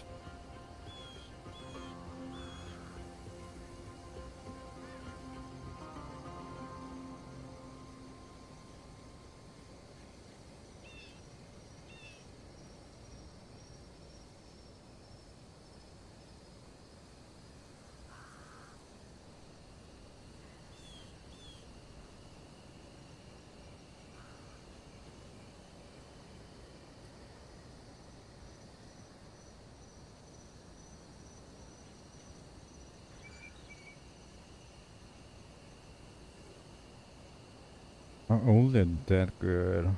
They're just expensive.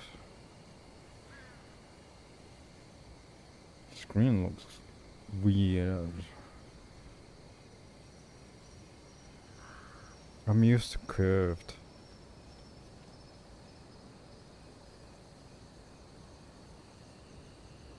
$160.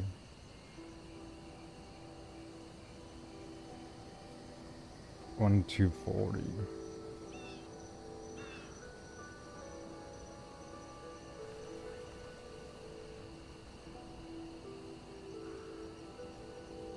Oh.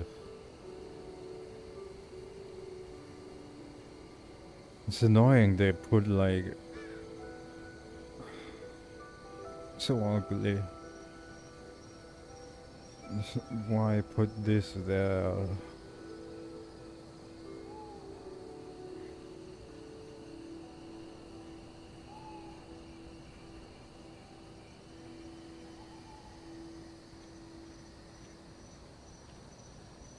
I heard Samsung are like pretty good.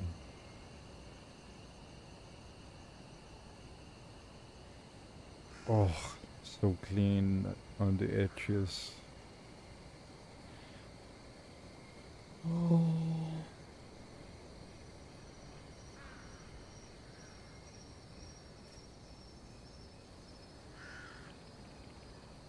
Damn, that is expensive.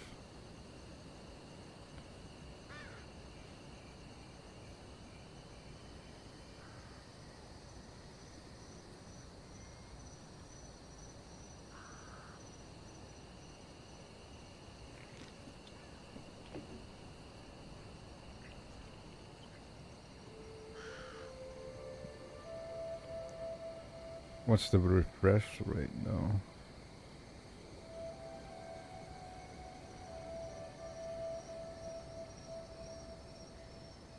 $280. That's more than $240. It's gonna be like looking out the window.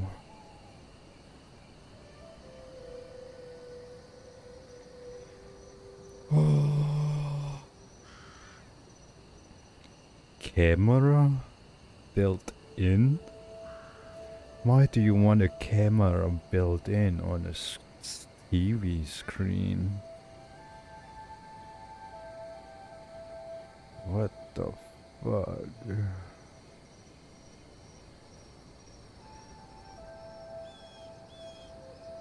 I mean, it looks fine. It looks clean as fuck.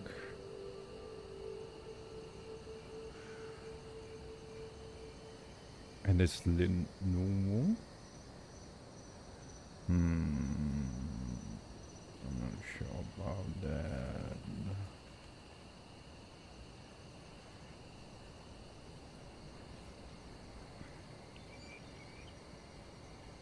$3K. I mean, it is almost the same as RAM.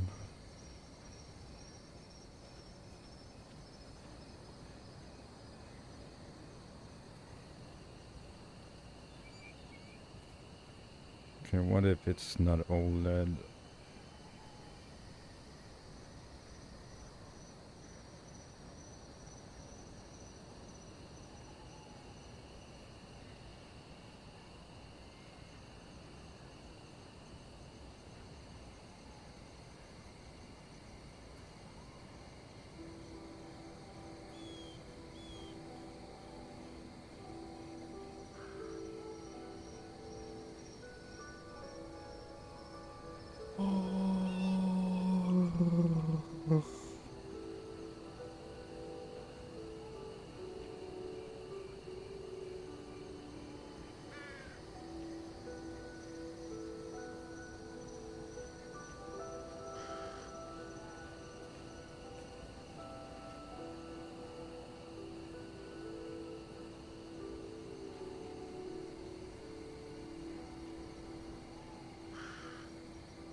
As AOC Asus Dell Gigabyte?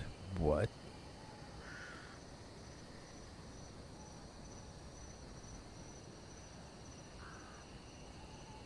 was thinking about Logitech.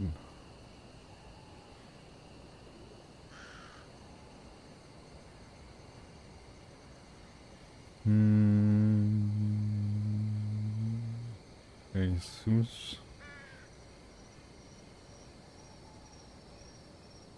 And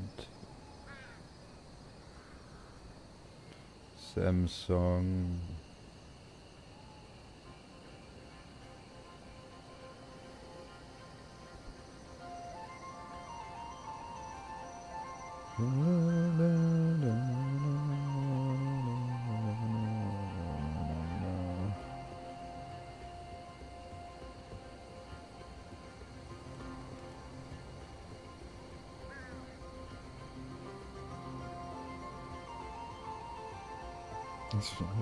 These are pretty cheap. It's just annoying they have the things underneath. It's like, feels like it has it dicks out, you know? It has the balls out. So weird.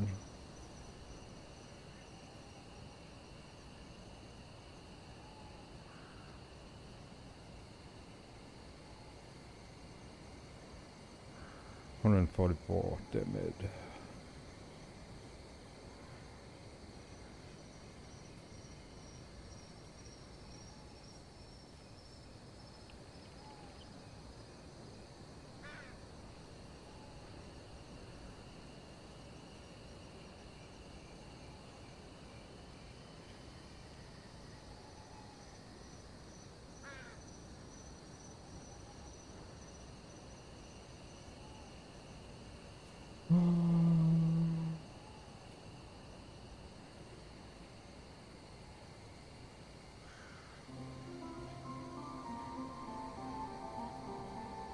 Oh, it's curved.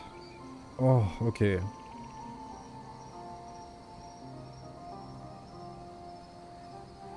Oh, dude.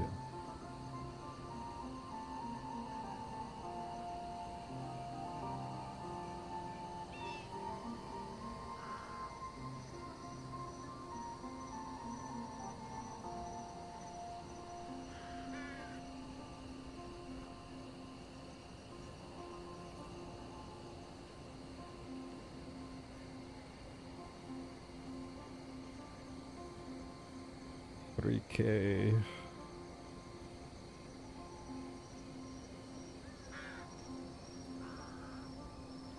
That's better.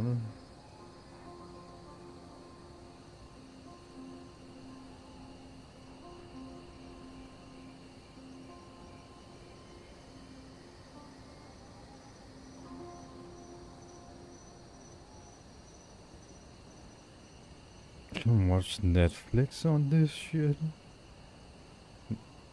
It is built in with that.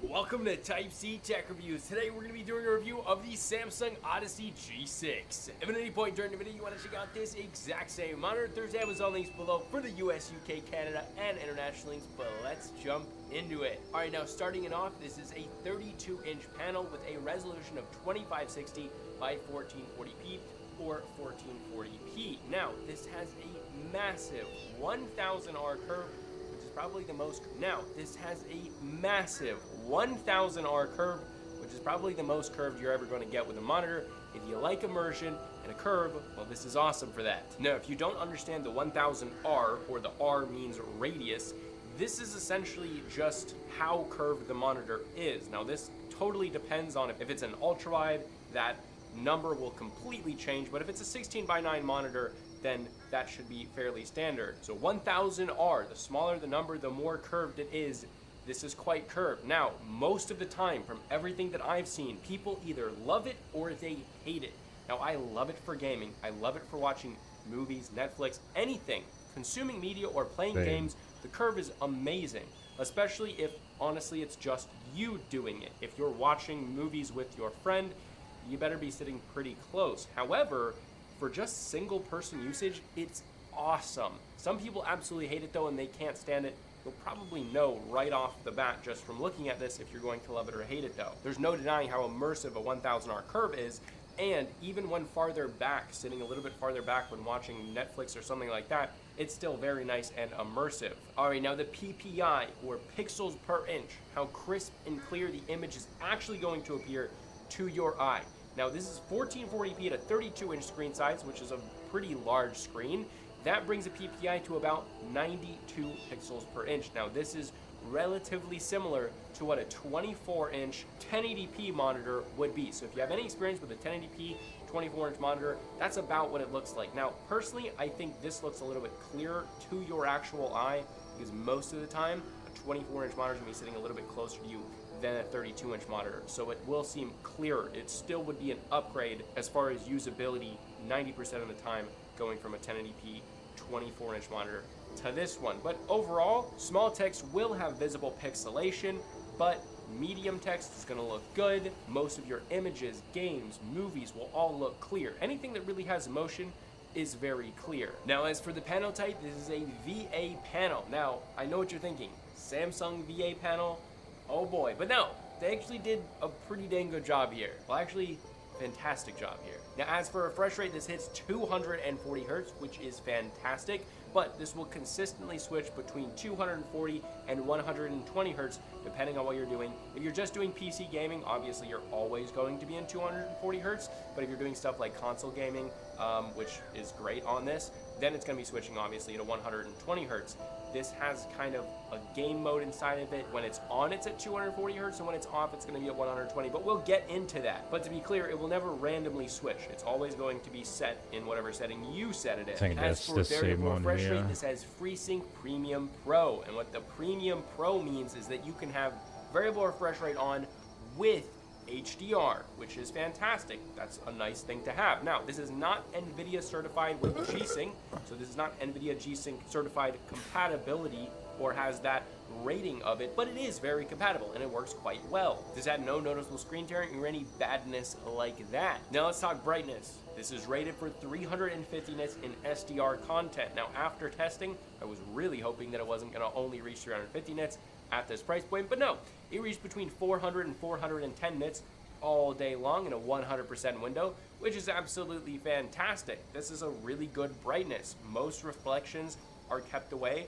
although that curve is, well, it's kind of a blessing and a curse. It can keep away a lot of reflections because it's curved, but if you have light coming behind you, either like from these sections, if it's behind like this, well, you better put some blinds up or turn the lights off, although I don't know why lights would be back here, but lights from over these directions, not a big deal because that curve kind of blocks them out, but stuff back here, it's like it will reflect that kind of in that circular pattern because of the curve. However, for the most part, not a big deal with reflections at all, and the vibrancy and overall just prettiness of the display because of the brightness is very good. Images pop, vibrancy is good, and overall the black levels are, well, much better than an IPS panel because this is a VA panel, so you do get those deeper blacks. Now let's talk HDR. The HDR is good, but it's not as good as I hoped for, although most of the time in this price range you're not getting really great HDR performance from brands like Samsung until you bump it up, at which point you get unbelievable HDR performance.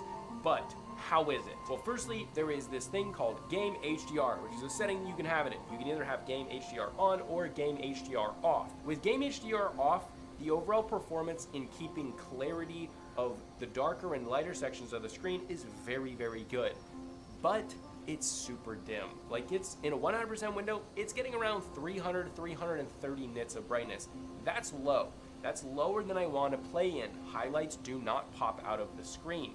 Now, when you flip this into Game HDR, it way bumps up the brightness, Again, similar to that SDR brightness going 410 nits and above in highlights. Definitely in the highlights reaching significantly more than that. However, this also is not tuned really well as it does blow out a lot of the sections of the screen. Without Game HDR on, you have no sections that are blown out. Handles everything really well, but obviously it's not very bright, so it's not super difficult for that to happen.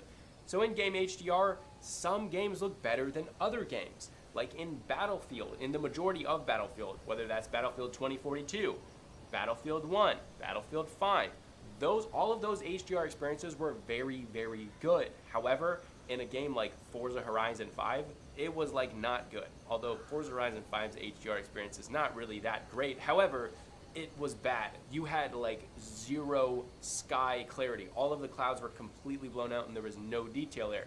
Where in Battlefield with Game HDR on, the clouds, like maybe some parts of them will get blown out, but the majority of the screen is not. Now Game HDR also does increase the saturation of it. However, obviously when you're in HDR, you're taking full advantage of the wider color gamut here, and the colors look absolutely stunning. Now in game, especially like Forza, all the Battlefield games, Halo, stuff like that, the games look absolutely amazing because they're super vibrant. It's not too much saturation where it looks unnatural. However, movies may look unnatural with like skin tones, but 95% of the time, it just looked awesome in game, which is great. However, one more thing to mention is that in HDR, the image gets a little bit flat, even in Game HDR. And the way that I fixed this and kind of went around this is when in Game HDR, there is a setting called Contrast Enhancer. And don't think that this is like a dynamic contrast thing where it's like constantly changing stuff. No, that's not what this is. This basically just changes around the gamma, I'm pretty sure, and maybe some other stuff.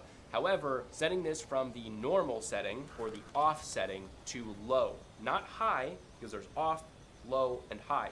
Don't set it to off, don't set it to high, set it to low, and the HDR experience is so much better. It actually looks natural, whereas before, it looks a little flat. You do those things, turn Game HDR on, and then turn that low setting on in the contrast enhancer, and it looks absolutely fantastic. Now, obviously, like I said, in some games it's better than others. But like in Forza Horizon 5 and other games that kind of act or react like that, it's a no-go. I'm not going to use HDR at all because SDR is just a significantly better experience. HDR in some games is absolutely awesome. You get the deeper blacks because of the VA panel, not OLED level, but deeper than an IPS, and overall the experience is really good. But in some games, it's downright unusable. All right, but now let's talk colors. We talked about this having a wide color gamut in the HDR section, and it does. It is 95% of the DCI-P3 color space, and it does come factory calibrated from Samsung. How did they do, though? That's the big question. How good is their color calibration? Well, accuracy was pretty good, but it's definitely not perfect. However, for like most people, if you're just gaming and you want something that just looks realistic, I mean, this is great. This is exactly what you want. Now, out of the box, color temperature was a little too warm, hitting 7,021 kelvins with a target of 6,500 kelvins. That's not crazy, terrible, way too warm. It's just a little bit too warm. Unless you have a trained eye, you're probably not going to notice this unless you have a monitor that's next to it or if you've been using a monitor that has a really good color temperature. But that is a substantial difference. That being said, there's kind of a workaround. In the color settings, when I change the color tone preset, which is the color temperature, when I change it from the normal to the natural setting and then tested it in that setting, this hit 6,602 kelvins. And again, a target of 6,500 kelvins, which is near perfect. That's basically unnoticeable to 99% of people. That's really, really good. So out of the box, switch this thing into the natural color tone, which is the color temperature, and you're good to go. I mean, that's really good. Now again, that's not gonna make this absolutely perfectly accurate just because of the color tone. You really have to do a full calibration if you want absolute perfect colors, but that's not a massive deal at all. And if you're just a gamer out there who wants a really pretty display, I mean, this has it. The last thing with colors, this can output 10 bits of colors at full 240 hertz. As for contrast ratio, this is typical for VA panels hitting 2500 to 1. Now, this is gonna have significantly deeper blacks, more contrasty than an IPS panel, which is what we want. Now let's talk about local dimming. This has local dimming. It's only vertical edge-lit dimming zones. I think there's about 16 of them. That's what I picked up on. Overall, doesn't work the best. There's just not enough zones there. And honestly, it kind of caused a little bit of like, I don't know if it was flickering, but it's just not the best. I don't like the local dimming at all, and I just left it off 90% of the time. It doesn't even do enough anyway. It's not really tuned that well also, and there's only 16 zones. I mean, come on. So local dimming's bad. Now, as for backlight bleed, unfortunately my unit did have some, and I did purchase this unit personally from Samsung. No relation there. There was a little bit on the top, well, entirely on the top edge, just little bits like that, and then a little bit in the bottom right corner. Not really that much backlight bleed, but I mean, there was backlight bleed. Didn't really notice it during typical usage unless the screen went completely black, and then you obviously are going to see it a little bit, but it wasn't really that noticeable and not a huge problem, but I mean, it's unfortunate the price point. All right, but now let's move into a new section just for this video, which is scan lines. This has them, okay? This has them across the board. I did a review of the Samsung Neo G8, fantastic monitor. Had scan lines at 240 hertz, you dropped it to 120, and it didn't have the scan lines. Not the case here, unfortunately. You're gonna have scan lines at 240, 120 hertz, or 60 hertz. You're gonna have scan lines if you turn variable refresh rate on or off, and have it at any one of those if you turn it to 8 bits or 10 bits of color. I checked basically everything that I know of, but if you guys know something, if you can figure out how to get the scan lines away off this monitor, comment it below and I'll pin that comment.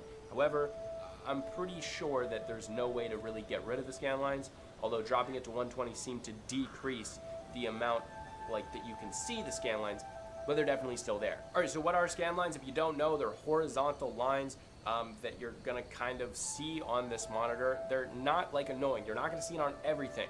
You typically see it with singular colors, so it's harder to see on gradients, but it's easier to see on single colors, especially like lighter reds and deep greens. That's where I think that it's easiest to see the scan lines.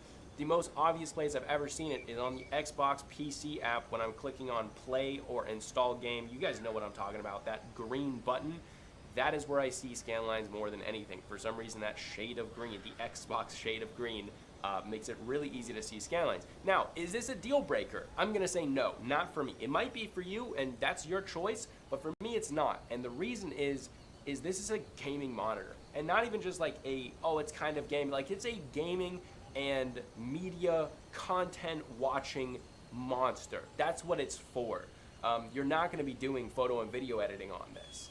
I mean, I wouldn't ever choose a VA panel to do photo and video editing on anyway, and you definitely can, like it's possible, but the scan lines aren't really that big of a deal at all when you're in game or you're watching Netflix or whatever. You just don't notice them in game. Sometimes you will with like, if when you're in game certain things are absolutely just always there, you might notice them, but you're gonna be focusing on the game. You're not gonna be focusing on the scan lines. It's something that you absolutely have to look for. It won't just pop out at you in your peripheral view. It's not that bad. I really only notice it when I'm on desktop and things are not moving at all. They're completely stationary, and again, you have to look for it a little bit. All right, let's talk about one more issue, flickering. I was expecting this to have flickering, as you know, Samsung's panels have kind of had issues with that. However, I didn't notice flickering 99% of the time.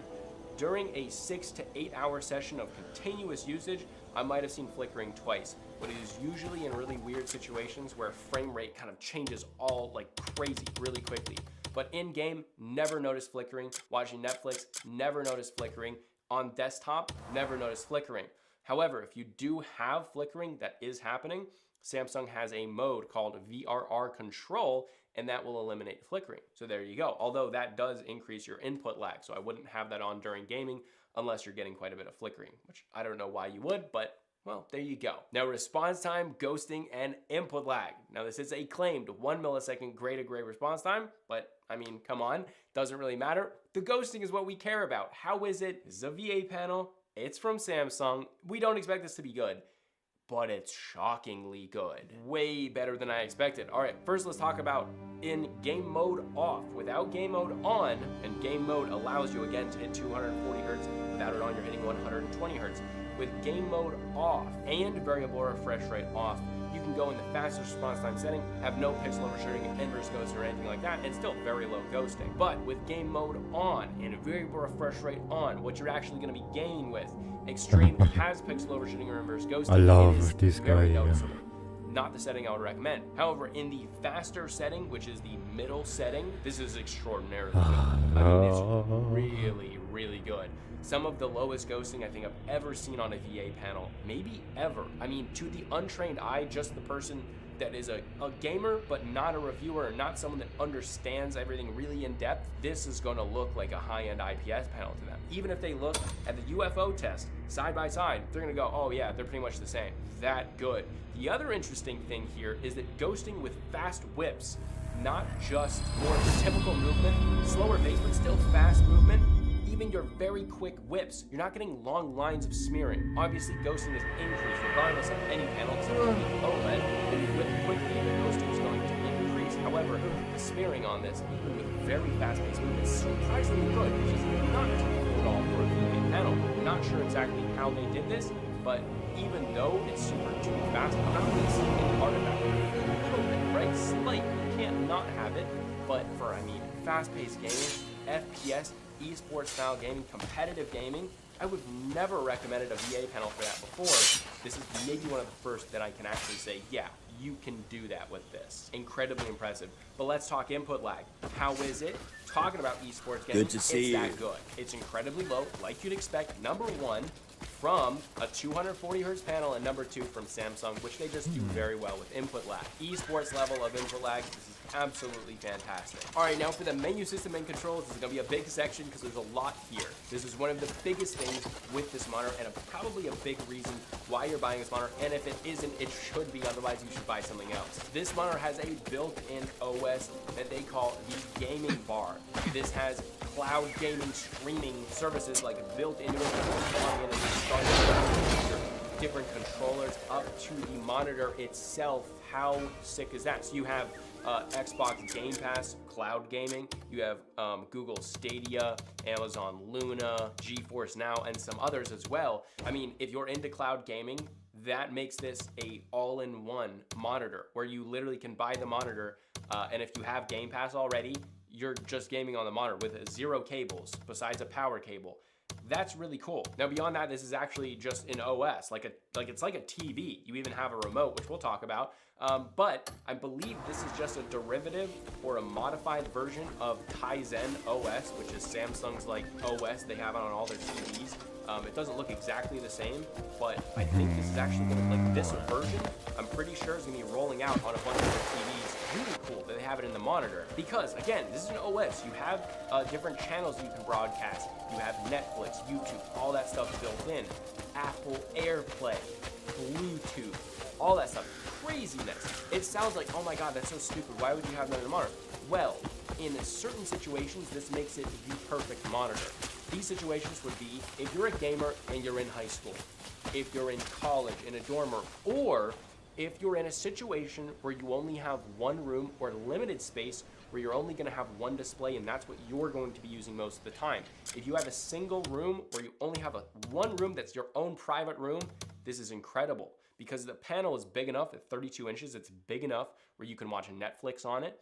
You can play games with a controller, cloud streaming them from your bed if you want to do that, and then you can sit down and play PC games absolutely normally like a 240 hertz Samsung monitor should be. I mean, it just works incredibly well. I mean, this just allows you to buy a singular monitor, a singular display for one room that can do everything. That's really cool, and nothing else is doing that in the market. All right, but now the menu system. How is it? It is not easy to use right out of the box. There's a bunch of controls that are not intuitive.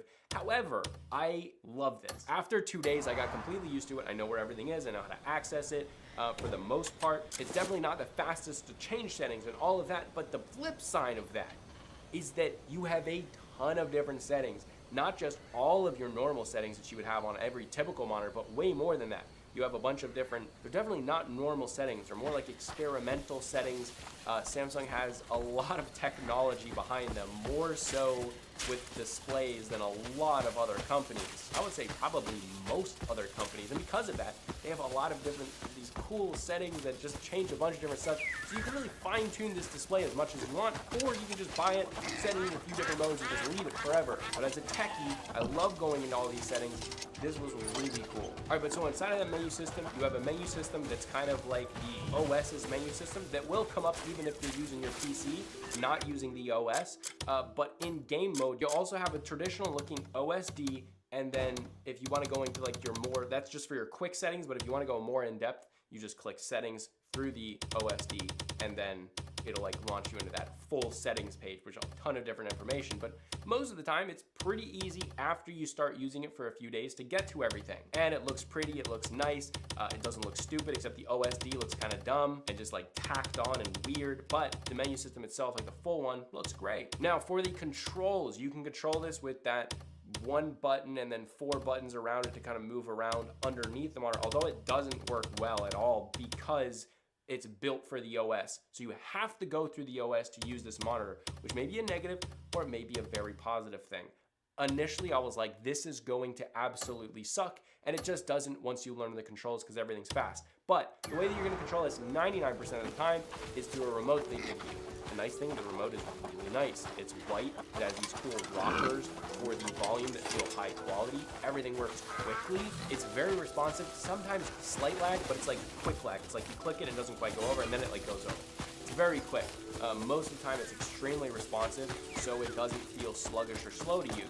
Using the remote also makes it just faster than any other Samsung monitor I've used before, so I can't really complain about that. I mean, yes, you do have a separated remote, but you know, if you have a desk drawer, it's not really that big of a deal. That may be a deal breaker for you, or it may not be. I think it's actually a pro. Also, the remote has a USB Type-C for charging, so it doesn't come with a battery, which is so sick. Obviously, the battery of the remote lasts quite a long time, but you don't have to replace putting it in with that new like dime-sized battery. That's ridiculous. This one has USB Type-C, which is fantastic. Everyone has a Type-C cable. All right, overall, how is the menu system? Not easy to pick up and use. In 2 days, you'll probably get it if you're using it a lot, but this is not traditional at all, but it's also one of my favorite menu systems ever because of the massive amount of control that you have over what the monitor is doing. I love that. All right, now the internal speakers. This is something where they definitely did have to do a good job because they have that whole built-in OS. And without nice internal speakers, it wouldn't be that good. And they did a really good job here. Now there's no dedicated subwoofer, and so there's not a whole lot of bass. But there is a little bit of bass, enough where it's like, oh, that sounds good. The crazy thing here is that the trebles and the mids are really, really clear. Like they're super clear, but they don't sound tinny, which is impressive. That's hard to do with monitor speakers. I mean, really, really just very good clarity. If I'm just playing a campaign game on the weekends when I'm not playing with my friends, I'm just gonna use the speakers. They're that good. But if I'm gonna play with my friends, I'm just gonna put headset on anyway, because I gotta have that mic. But speakers are really good. Now don't expect you can like bump to music with these, because there's no bass there. You're probably not gonna enjoy listening to music, but like games, YouTube, stuff like that, it's great for that. I'm very happy with the internal speakers. Really good job. Now, as for basic compatibility, if you do want to mount this, this is compatible with 100mm by 100mm base mounts with an included bracket. So you do have to screw a metal bracket to the back of this monitor, and then you have that 100mm by 100mm base mount. This is also not too hard to mount for the size of 32-inch screen size because it only weighs 12.1 pounds, which is great. I'll also link below a monitor arm that I recommend. I'll link it below if you do want to end up mounting this. I've extensively tested that monitor arm for, well, like 2+ years now. So long-term tests. If you do want to end up mounting it, I do have one link below. But let's move on to the standard build quality. Standard build quality here is classic Samsung, which is not a good thing.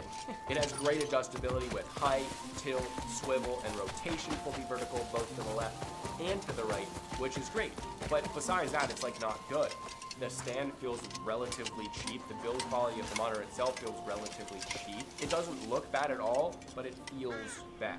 If you bump your monitor, it's going to wobble quite a bit. It's not ever gonna fall over, but it just wobbles. It does not feel like the competition from basically everyone else. It just doesn't feel expensive, which is why you might want to mount this. Now, this also does have RGB on like the 2 front sections of that thing. You've seen it in the product pictures and all of the B-roll. And then it has that ring around the back of the stand. Now, the ring around the back gets very bright, hits the wall, and it's easy to adjust the colors. The colors adjust for the front ones and the back one as one. So it's not like Alienware where you can choose every little zone everywhere, but no. So it's like you can control them all together or you can have them off.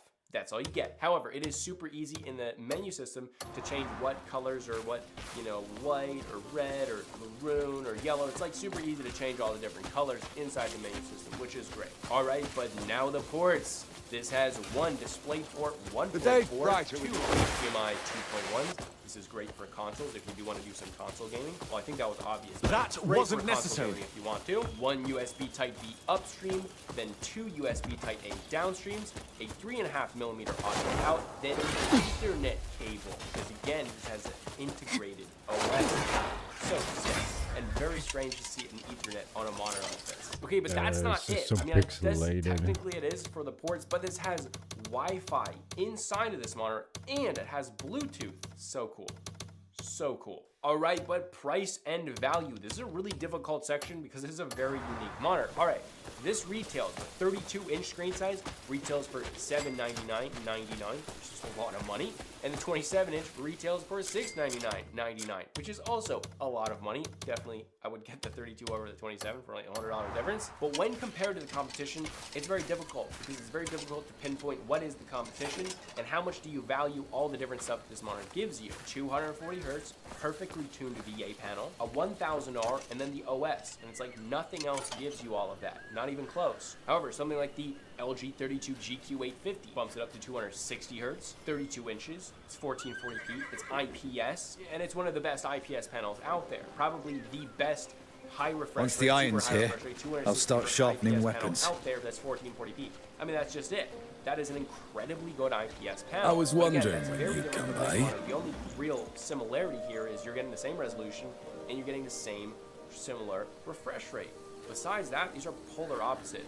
That monitor is something that you can do professional video photo editing on. A huge pro with that one is that it doesn't have a matte finish. It has like a hybrid matte glossy finish, which increases the overall picture clarity. However, it doesn't have the deeper blacks, and you don't have a curve, and it's not immersive like this one is, and you don't have the OS. That one is like you're gonna game, and maybe you're gonna do some content creation or like stuff like that. This one is like a media consuming gaming, so focused on that. And I love it for that because it does it really well. But that's just going to be a decision that you're going to have to think about. What are the things that you want? And if the OS system is not something that you want, you have to deal with it to use this monitor. So it's either going to be a massive pro or it's going to be a massive con. So make sure that if you're buying this, you want that OS system.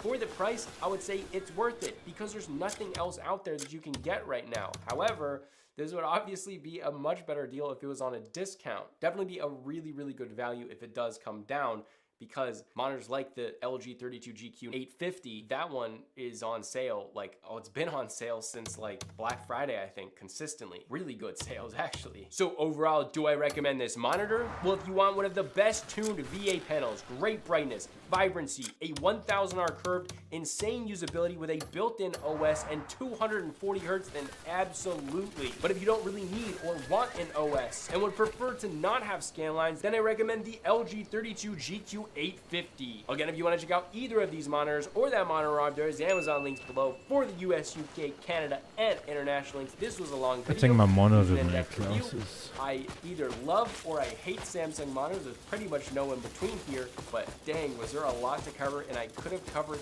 even more stuff. This was still just touching the surface of what this monitor, there's like so much tech built into this monitor, it's crazy. If you guys want to check out the unboxing of this video, see what comes in the box or the setup process, click right there. Or is it right here? One of those sections, that's where the unboxing is. But this was Type C Tech Reviews, and I'll see you guys in the next video. The boat yearns for the water. I'm so thirsty, please. Door or the wall. You said, yeah. Fish sleeping in my bed. Oh yeah. There's a sun in there. No, What? that's the lantern reflection, dumb. Oh.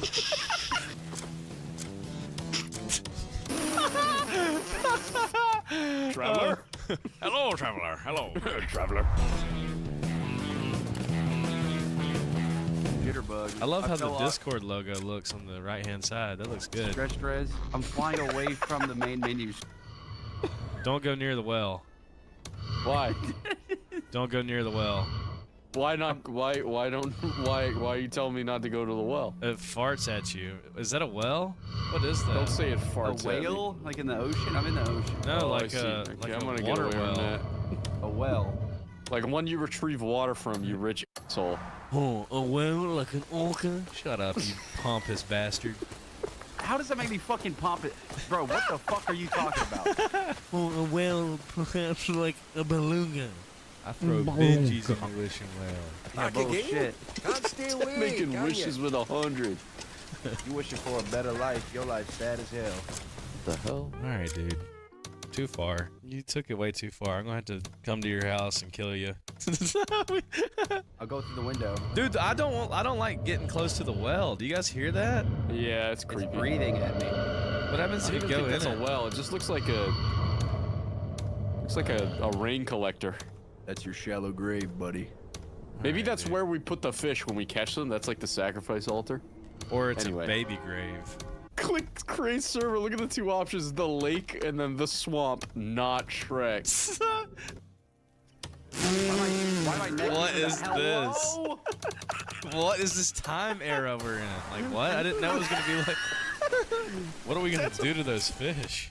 It's snowing. It's snowing all of a sudden. What happened? I think that's our dandruff coming off of our ugly beards. Can I change my character? Is this the? I don't think so, dog. I don't think so. The only option? Oh God. Hey boys, how's it going? I'm in the. Oh my God! You scared the fuck out of me, dude. Hey, you ready to fish? Dude, you just like teleported onto my screen. What is outside? Fucking dying. Demon goat. I'm gonna check it out. Alright, drop fish in the altar using Q. How'd you pick that up? Oh, don't worry. I'll just grab all of them. Can I even drop them? I have fucking 5 of them in my hotbar. Necklace that commands the weather. Wait, what? I'm like Bass Pro Shops, dude. Why is no one else interested? Finally interested in raising. What's your stab? Oh my God, they're flying around the room. Are you casting in the cabin? I caught me a big one. Why? How do I reel? Oh shit. I love Cast. I love that our decoration is just a single photo of a fish. All right. Alright, let's see what's going. Bro, we walk is like we that? got shit in our ass. Wait, let me see one of you guys walk. I got What'd one. you find? What you found? What an the anglerfish fuck is already? that? Bro, you just picked that up off the ground. No, I caught it.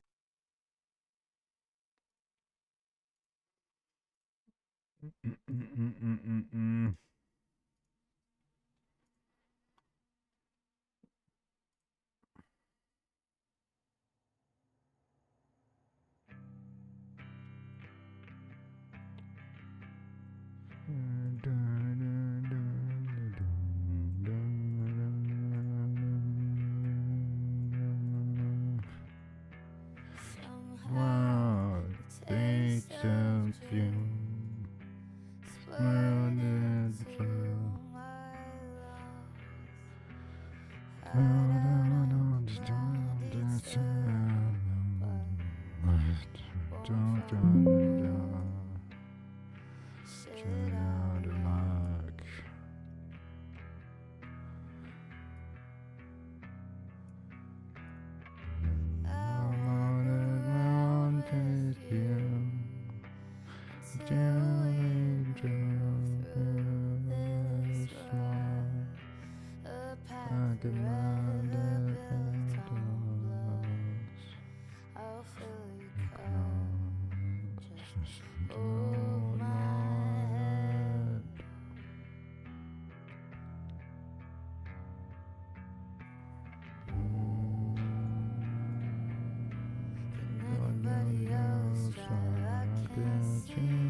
I'm gonna try and restart the computer.